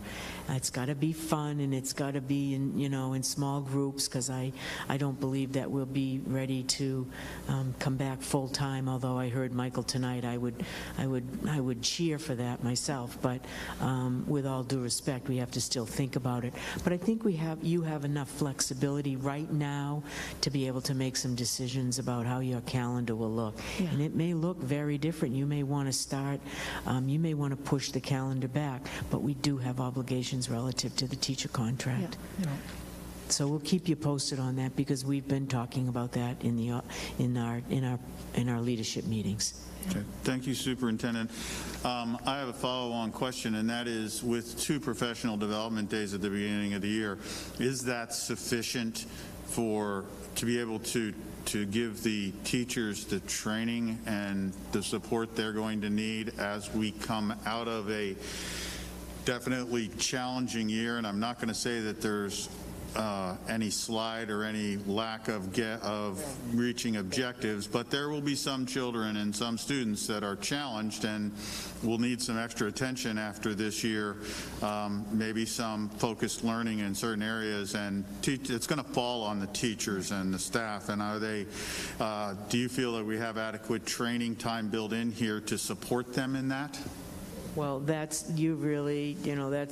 them, that's a softball. You've really hit it right into their sweet zone, because that's what they do. They teach kids from where they're at and whatever level they're at, and provide the instruction. So I'm confident of that. What I'm not confident of is what is it going to look like come August, the end of August, the beginning of September, and I don't know that. We're hearing it all over the place when the vaccines are ready. But that even is complicated because who's going to take the vaccine, who is willing to take the vaccine, there's all sorts of, I just want to be able to have some flexibility to be able to move in and out as we need to provide for the youngsters. But we'll be with you all the way on this one. We'll be back at the instructional committee talking about this. So we need to have a full board vote to approve the calendar tonight. So, Can I ask a question? Yeah, we're going to, I believe that I did. Ms. Walsh is following up her question, and then Oh, I'm Mr. Crush, sorry. I see you. I didn't know if you saw me. Thank you. Just on the negotiations, when you say move back, can we only move later or can we move earlier? Again, that would have to be an issue that we would have to work with our Teachers Association and our paras because of their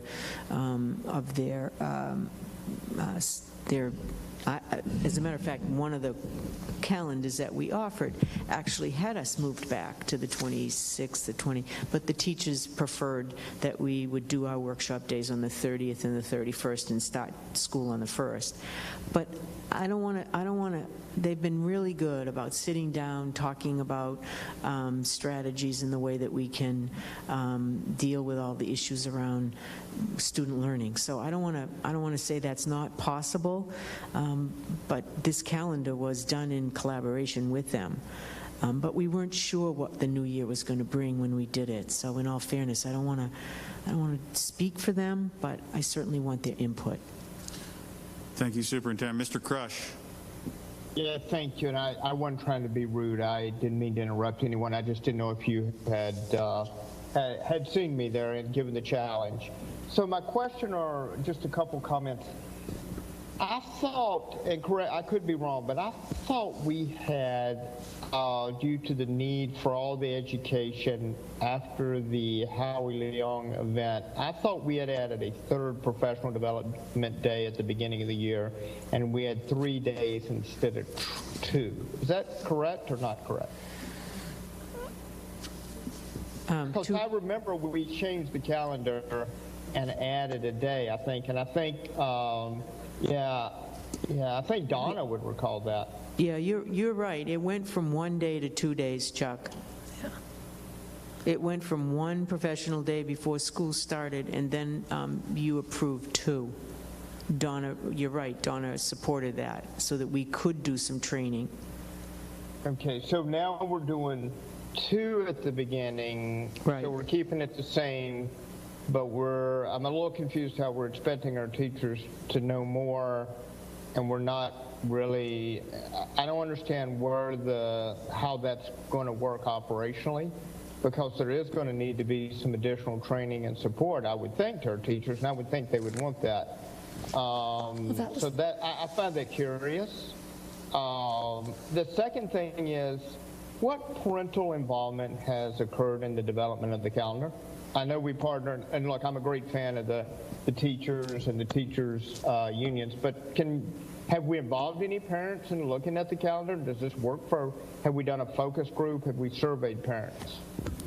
No. Okay, no, we have not done that, Chuck. Yeah, and Kathleen, this conversation's been going since I've been on the board, and it was going before I was on the board with a previous board member, Nate Fennessy. So, thank you.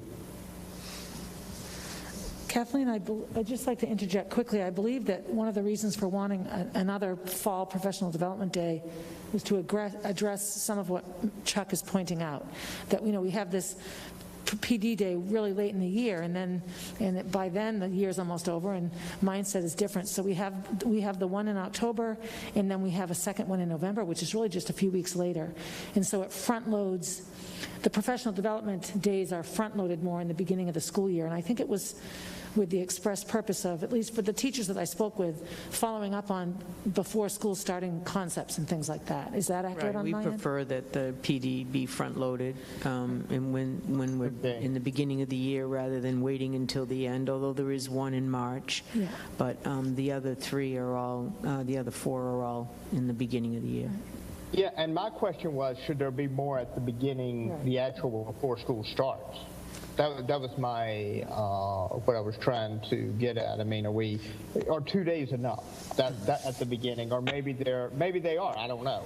And maybe they're spread. What you're saying is they're spread throughout, the October and the time period. And maybe that's the right equation. But I am concerned. Thank you, Mr. Crush. Mr. Parker. Yeah, Chuck, I understand where you're coming from. We never can have enough professional development. But I think 2 days works pretty well for people's learning.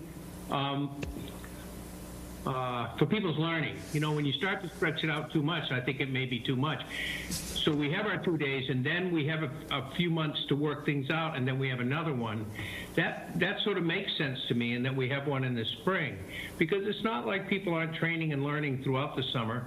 They're professionals, and so I don't know that it necessarily doing 3 would necessarily be better in the beginning. I think 2 sounds good to me, as long as we continue to follow up, and it's not like they're not getting professional development along the way. I appreciate your concern and where you're coming from. I'm just thinking 2 sounds pretty good to me.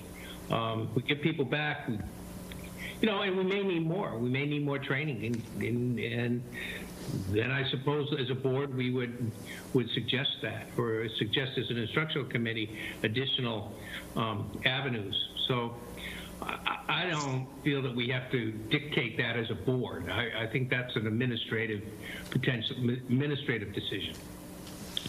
Thank you. Thank you, Mr. Parker. Mr. Croto.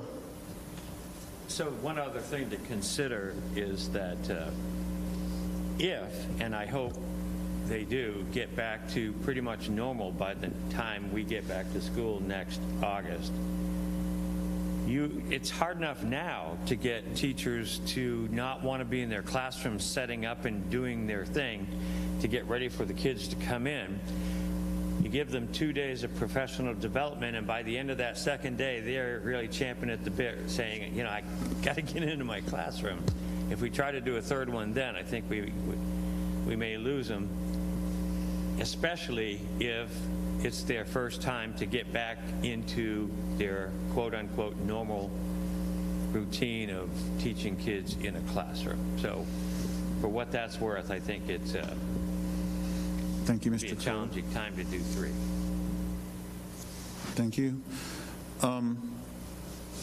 Superintendent, if we approve this as it's been proposed to us tonight, we can make changes if items dictate us, but it is impacted, and we do have the collective bargaining agreement that comes into play here as well. Can you explain to me and to the board members what the challenges or what the difficulties we would have or we would face if we did make changes to this? Well, I don't think that you want to make changes without input, and so that would require that we would meet with our associations and the paraprofessionals and our teachers association, our administrators. We should get input from that. I really like the idea that Chuck brought forth in terms of doing some focus groups or surveys about calendar with our parents. I think that's a great idea. We didn't do it this time, but I would love to be able to implement that with some ideas and suggestions from our families. I do know they want them back in school, and so that's going to be our goal, right, to get them back in some fashion. And I want, what my goal will be is to bring all the kids back. But what will it take, and what do we need to do? I want to reiterate, though, the issue that we have with our students coming back and the concerns that I have right now are around skill development, the competencies of the students, and have they mastered those competencies. That's what teachers teaching is all about. That's what our teachers do every day. Everybody isn't on grade level. Some kids are above grade level, some kids are below grade level. Our teachers are skilled, highly skilled professionals that address those needs. I'm not concerned about that. But what I want to do is be able to give more opportunity for children to access learning at times other than the 180-day school day calendar. That's what I'm interested in. That's why summer intrigues me, and any other times that we can have to help kids with learning. And I will work with the teachers to be able to do some of that. We have, hopefully we'll get some more additional funding. We know that in special education, we just got we're given notice about compensatory education and funding to help the compensatory education for those students with IEPs. So I take it the same way. All of our students will need some additional help, and we just have to figure out how to deliver that and when. All right. Thank you, Superintendent, and I heartily endorse you reaching out to parents. I think that's a great idea, and getting their input. Also, to follow Mr. Croto's question or statement and his statement about teachers being out of their classrooms for a long time, or certainly out of them in the way that we normally think about that. Can the teachers who want to get in and get things prepped or ready, or want to just be there and get into their classrooms, do they have access before these professional days? Can they get in? They have access as soon as the only time they wouldn't have access coming back in the year is when they're waxing the floors and the custodians cordon off certain areas in the building to say, hey, no, please don't come through until this is all taken care of. But other than that, they have access to the school buildings. They have access now. If they're on remote, they're in. We have a number of teachers that are right in their classrooms doing their remote, doing things right in their rooms, and they're very comfortable there. So excellent. Yes, to answer your question, that accessibility is open to them. Excellent, thank you, because I agree with Mr. Croto's statement. Our teachers are terribly dedicated, and I'm sure they're going to be really anxious to get things set up and be ready and just make those classrooms kind of as normal, if that's a word I can use, right, as they had been in the past. If you know teachers like I do, you know that come August 1st, they get very antsy, and they want to be in their rooms, and they want to begin to set up classrooms. So that's a very common practice. Okay. So it is, Ms. Higgins or Chair Higgins, it is still my understanding that you have a motion to approve this calendar at least tentatively as it is now. And if you want to make that motion, I think now would be the time. Right. So the instructional committee voted to recommend to the full board that we approve the calendar presented for full board approval. So that's the nature of the motion. Mm-hmm. Given our uncertain times and the good points that are brought up, I don't know that I want to change the motion, but I would certainly make the motion with the understanding that teachers, paraprofessionals, administrators, board members, parents all work together should the calendar become clear that things are different than this. And I just feel like that's the way we've been doing everything for the past few months anyway. We're changing and pivoting all the time. So I'll take a little bit of discussion if there's a desire to change the motion. First, we need a second. Oh, okay. Okay. So its motion is made by Ms. Higgins. Do I have a second for this motion? I'll second it. Seconded by Ms. Smith. I think she got in just a little ahead of you, Gina, but thank you. So the motion is made and seconded. Is there discussion? Now you can have discussion, Barb. Yeah. No, I just wanted to entertain input, although I think we had it. I think your question was really very good. Are we locking ourselves into something? We can't lock ourselves into anything now, but I don't feel that approving the calendar locks us into it. It's a starting point for all of our bargaining units and staff to prepare from. Just a second. There you go, Ms. Walsh. Oh, was he first? Go ahead, Pam. Yeah, I get that. I guess I'd be more comfortable if that sort of discussion that we've been talking about with parents and others had happened already. I mean, I really work. Our teachers are fabulous. They're working really hard.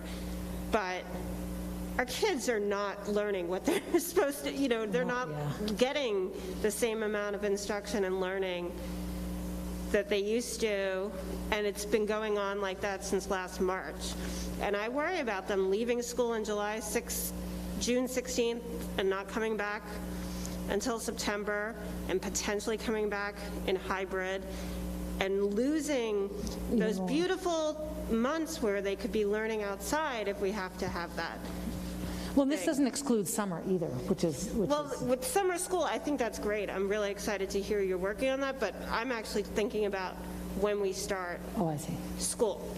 Like, if we're in a situation like this still, then should we be starting in August so that we can have kids outside and learning?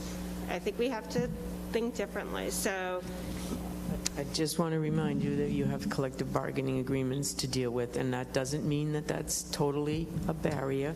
That's something that we can easily discuss, but I just want you to know that. And they also have to remember that means teachers and their contracts and their agreements, which have specific start and end dates. So I just don't get me wrong. I hear you, and I think it's awesome because it's focused on students and children and learning. That's what we're here for, right? But I do have some other obligations that I have to meet. But that's good instructional committee fodder. I mean, that's something we should discuss come April, May, June, when we're looking at the summer and the next year. Okay. Mr. Croto, did you have a comment? I do. So just sort of a point of order. I don't think we can go back and change a recommendation made by that committee, but I think everybody in the room knows what Ms. Walsh's concerns are and what many of our concerns may be. And, you know, the district can take a good hard look at certain things once they get going, and all of this changes for all of us on a daily, weekly basis because of this pandemic.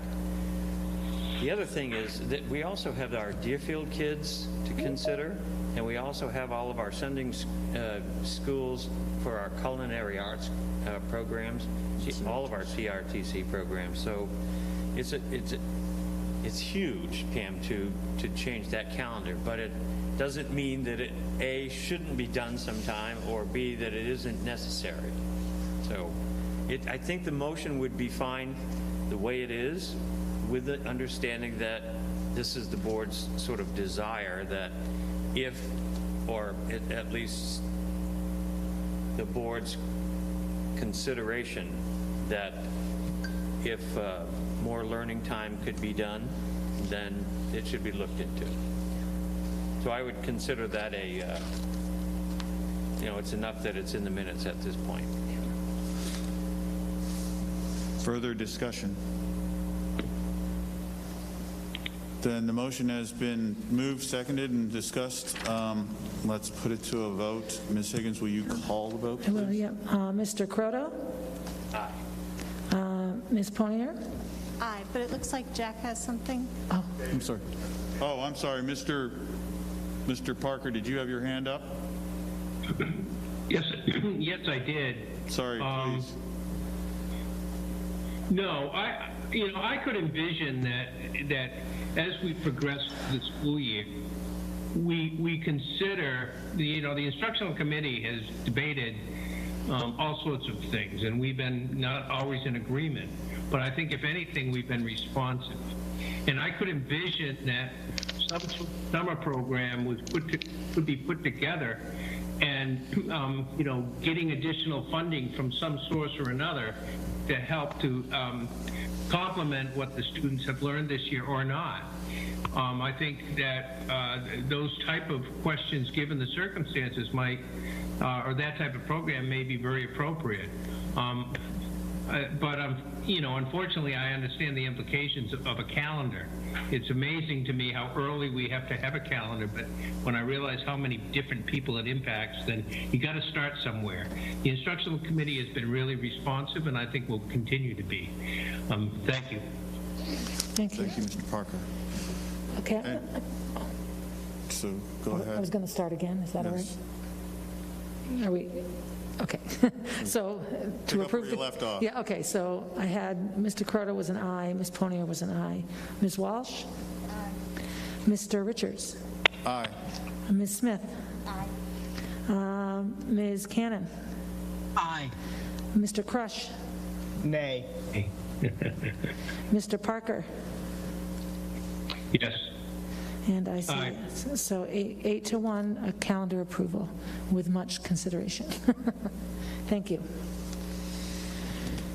Very good. Next up is calendar overall for the month of December and January. Am I correct? I'm jumping back to my, yes, calendar of meetings. Yeah, proposed calendar of meetings. Ms. Would you like me to Superintendent? review that? Sure, I'd be happy to. Just take a look at in your packet, is December calendar. I bring your attention to the 14th, which will be it's not a scheduled meeting. It will be a professional development opportunity on the 14th of this month for new board members, sponsored by the New Hampshire School Board Association. And again, I invite anyone to join if you are interested in jumping on and hearing. It's really about roles and responsibility of a school board member and all the RSAs and the laws that really govern the work that you do each and every day. That's on Monday the 14th. We also have an instructional committee meeting on Wednesday the 16th. That's a joint meeting with finance. We will be reviewing the enrollment report. We'll also be reviewing sports and co-curricular as it relates to budget and so forth. And we had one more. We were going to bring the matrix. We worked on a decision matrix guidance, a document that would help us as we continue with remote and hybrid learning and what that looks like. We wanted to share some of that with you. So we'll be talking about those things on the 16th.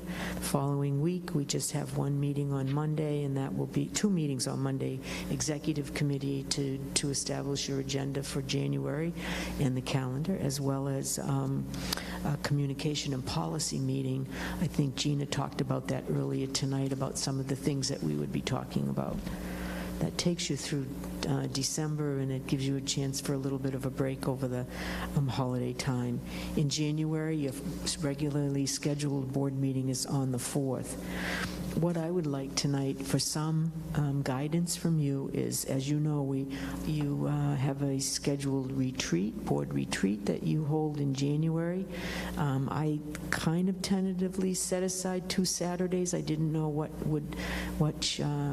you would prefer, but I was thinking the 9th or the 16th, but I would leave that to your discretion as to which day you would prefer. Okay. First, you did say, is there a negotiations meeting on Wednesday of this week? Yeah, there is. There is a negotiations. There'll be an update on all the negotiations, and it's that's done in non-public because we'll be talking about proposals. Okay, you just hadn't mentioned it, so I just wanted to double check on that. And then we're good with that. And then the tentative meetings for January look fine at this time. I guess the board just needs to decide on a retreat date. I am fine with the 9th. The earlier the better, since it's kind of a kick-up for committees and overall. Right, and then it'll also give you a chance to kind of put your heads together as you approach the budget period, too. We hope to have some goal setting with you. Like to do a little work on anti-racism. I have a workshop, just about an hour and a half, presentation on anti-racism for you, as well as a quick update from your legal team. Good. All right, so it'll be a busy day. I'm thinking somewhat like 8 to 2, if we could.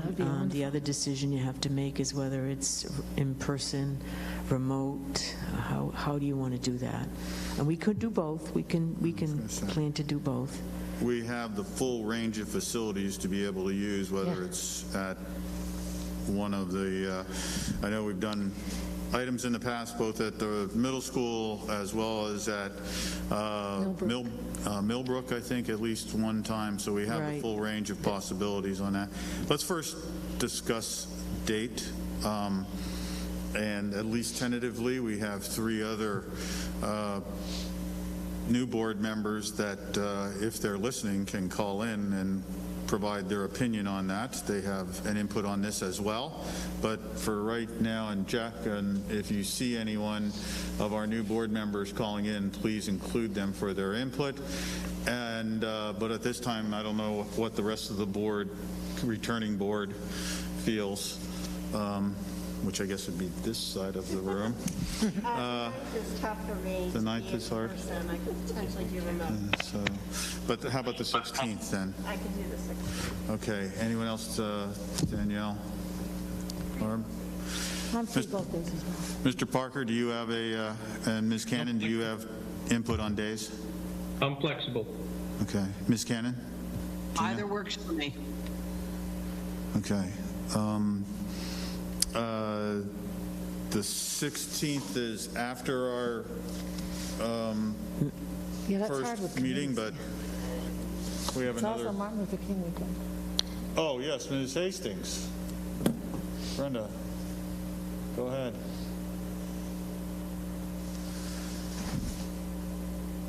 Can Ms. Hastings, she can unmute herself?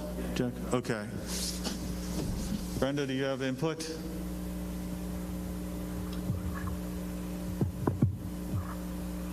Hello, can you hear us? We haven't heard you. She's muted. Okay, can you, I don't know if you can unmute her, Jack, but I think she can unmute herself maybe at this point. Sometimes it just doesn't work. Let's try that. I'm not sure if she knows how to unmute herself. Ms. Hastings, now you were unmuted for a second. There you appear to be unmuted. Can you hear us? She can hear us. We just We can't still hear. cannot hear her. Can't hear her. Yeah, she could type her message in the You chat. can just, Jack can yeah, see if it. you send in your message to Jack either through chat or through an email quickly, we can do that. Do we have any of the other future members on? Excuse me, Jim, it's Lyndon. Yeah. Brenda said that she could do either date. Oh, okay, thank you. Thank you very much, Lyndon. So either date. We could also do some of the, in terms of setting up committees, those are things that could be done In advance, in yes. advance. So we could do the 16th. I'm very flexible. I could do the 16th as well. So if we want to tentatively do Want me to that. plan for the 16th, then I'll set it up and in person, and then have availability for someone should they need to remote Be in. remote. Please Okay, give I us will do enough that, space. Yeah. This is not the great space to do it. We'll find a No. space that's comfortable and warm. The cafeteria. And warm. No, someplace where we can spread out. Right. We can each have our Right. own table and be Right. spread out. I Right. think is We'll do probably a that. good idea. We'll do that, right. And if we have to switch it to fully remote, we will. Yep. Based on the conditions or the Right. situation at the time. So I'll set that up then with all the presenters and have them ready to go. That's great. The rest of the month typically looks very similar to your regular month. The 13th will be another instructional committee meeting, and there's a good opportunity to begin our discussions on instructional models again, go back to the hybrid, the remote. By then we'll have those plans in place. I mean, they have all kinds of things on the table right now, and the principals. So I will have a better opportunity at that point to be able to share what our next steps are. And again, the 16th, your retreat, holiday, Martin Luther King Day is on the 18th. There'll be a policy, communication and policy on the 20th. In the last week in January, you'll have your executive committee meeting, and I'm tentatively trying to pull together this legislative delegation, have a remote meeting with the legislative delegation, having trouble trying to reach some of our newly elected officials, but I'm working on it with phone calls into their offices and whatever. So they're all in transition right now. So, but I'm looking at the 29th to do that with the board and invite the city and host a legislative remote session that's kind of what the Community Relations Committee wanted to do for next steps. So. We've done that in the past. Yeah, and then you're right into budget, by the way, the next month, all budget, because you'll be, as you know, Jack gave you a schedule early on. We'll get you another one, and so you can see it, but we're busy. No, I know that we head straight into budget, and as I look over this, and I know budget will be very finance-focused, and I know that Mr. Cashman was listening in at some point during this meeting, but I know we have postponed a capital facilities meeting, and I see we don't have one in January, and do we need one given the fact that we have many new members on the board that will need to be brought up to speed to set that, just basically to set them up for what will be discussed in the budget? I believe Matt is on the call because he texted me and said, I'm here, so I didn't mention him early on when I introduced the rest of the team. Matt's here, and I believe Bob Belmont's here too. I just didn't see them. Matt, you want to share some thinking there? Yeah, sure. I think we talked a little bit about maybe on the retreat that we might talk about next steps with Runlet. So if we have that scheduled for the 16th, we could certainly do that. And if something comes out of the meeting where we want to do a later meeting in January, I guess we could put a placeholder in and do that if you'd like. Like the 27th is open. Okay, I would, I just know that the retreats tend to be quite filled pretty well.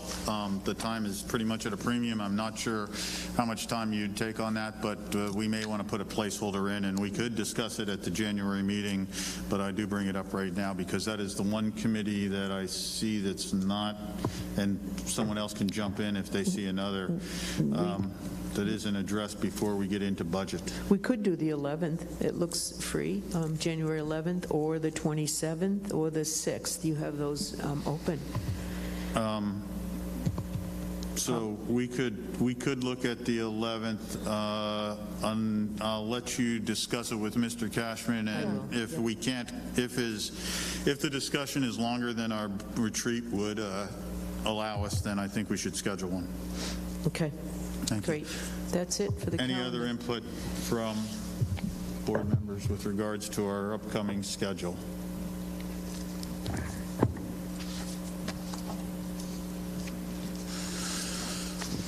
All right. That being said, I don't think we have anything else on our agenda. However, this is the time when, and do I have anybody back behind me? I'm sorry, Ms. Cannon, you have something else on the, before we go into public comment. Go ahead. Yep. I just had a question about the school board delegate assembly, which is coming up in January. And are we sending anybody to the assembly?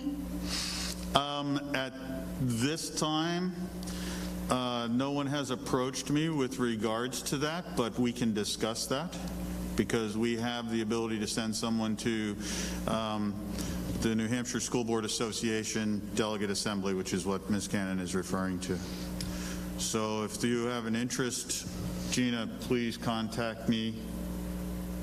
Yeah, I did send you an email. But Good. Then we'll discuss it. Okay. And we can figure. I don't know that we have. I think we're allowed at least 2 representatives, but we'll follow that up. Yeah, I'd go. Okay. Okay, thank you. Any other business before we open it up for final public comment?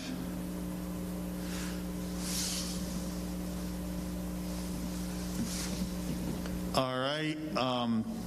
This is a public comment period where the public can call in and discuss anything or make comment regarding any topic relative to the school. If you've been holding back a comment that you wanted to make to the board, this is your opportunity. So, Mr. Dunn, are we set to listen? Yes. Excellent. Do we have anyone who has their hand raised? First of all, do we have any comment here from the public? Not seeing any. Mr. Dunn, do we have anyone with their hand raised or calling in or emailing to make a comment? So far, no. And I will remind everyone that, of course, you can email the board. If you email concordinfo@sau8.org for the board, we will all receive a copy. If you email any one of the board members, we share those. So you can do that or email the entire board. Our email addresses are on the webpage under school board in the menu. So, Jack, do we have anybody who is waiting to comment to us? So far, no.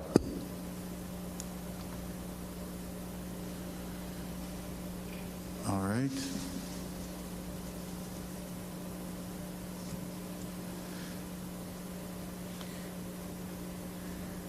All right. Not seeing any comments, Mr. Dunn? No. I will then entertain a motion to adjourn unless anyone has further business for this board. I think you still need to do your non-public session. Oh, that's correct. I'm sorry. We will not adjourn before we vote to go into non-public. Thank you, Mr. Dunn, for that. Ms. Walsh, did you just want to say the same thing? All right. So at the, David has his hand raised. Who? David. Mr. Parker. Yeah, just in the spirit of the season, I'd like to thank all the online workers, the teachers, everyone that's been out there working so hard, the people in the kitchens providing all the food, the janitors, everyone that's been working so hard. I think we all really appreciate it, and I wish you a really happy holiday. I think that is an excellent motion, and an excellent point, Mr. Parker. I would echo that as well, to wish all of the folks that work in the school district a very happy holiday, as well as all of our students and their families. And I think the whole board would agree with me on that. And a thank you for all of your patience, all of your efforts, and all of your commitment during this past year and into the new year as well. Excellent. I think that's excellent. Thank you, Dave. You're welcome. And with that, I would, Jack, do you have a slide for me, or am I going to wing this one? I'd make the motion for us to go into non-public session under RSA, thank you, 91A.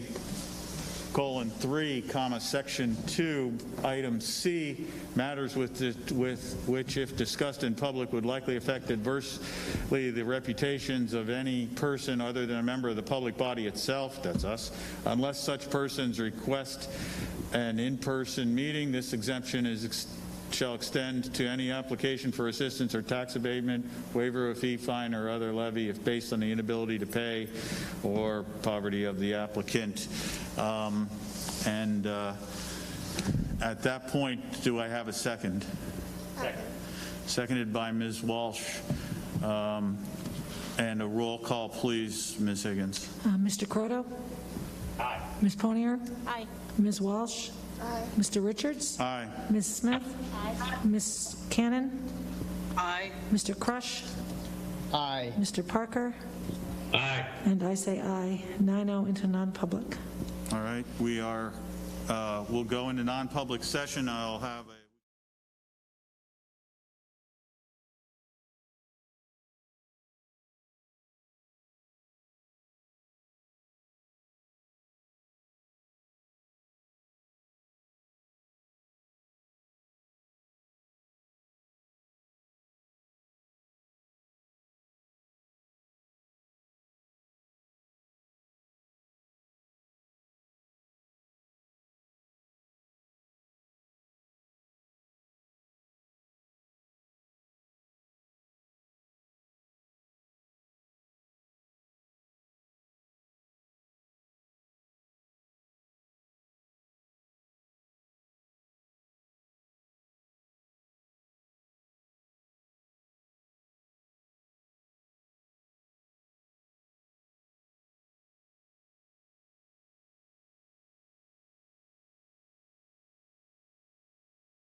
All right, we are back into public session.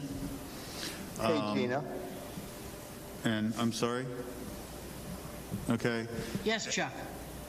So my phone is dying and it does not seem to be charging. So if I disappear, will you let the group know why? We hear you. No, we can hear you, Chuck. I will not, Chuck. I will tell them you ghosted us and went to bed. Hey, Yes, Chuck. well, Can he not hear us, I'm Chuck? down to 2%, so I'm waiting for that to occur. Hey, Chuck.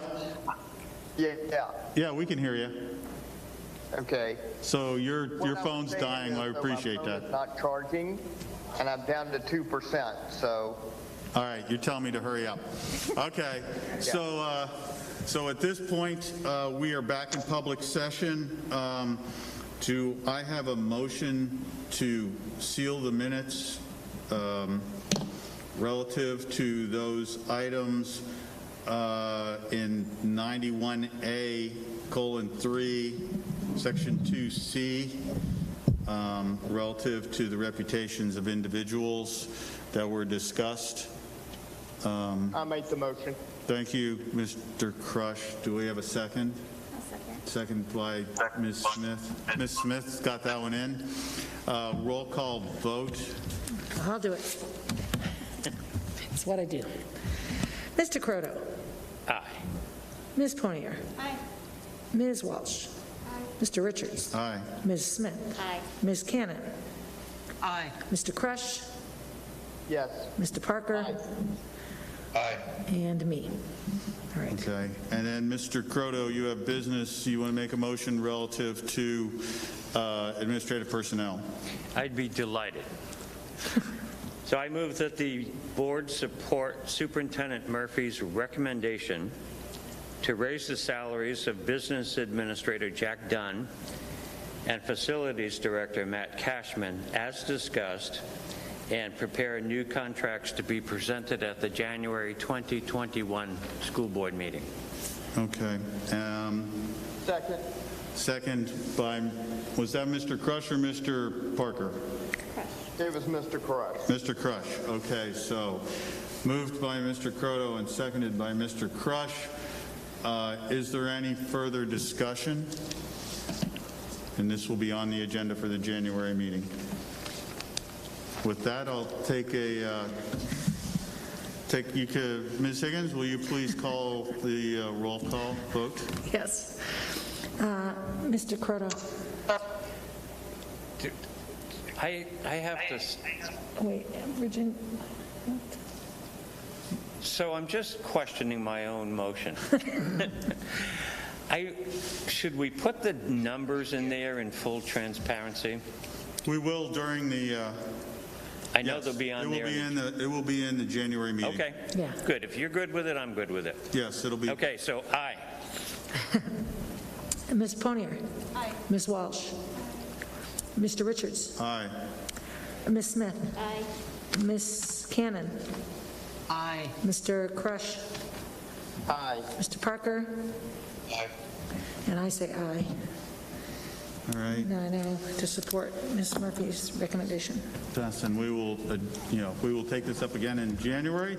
Is there any other business before the board this evening? Not seeing anyone's hand or anything, I will take a motion, or I will entertain a motion to adjourn. So moved. Second. Okay, moved by Ms. Higgins and seconded by Mr. Croto. Roll call vote. I mean, no roll call Well, we do not need a roll call vote. Choral We can have vote. a voice vote. We can have a voice vote on this one. All those in favor say aye. Aye. Aye. Any opposed? No. We are adjourned. Thank you, everyone, for your time. Oh, my gosh. Thanks.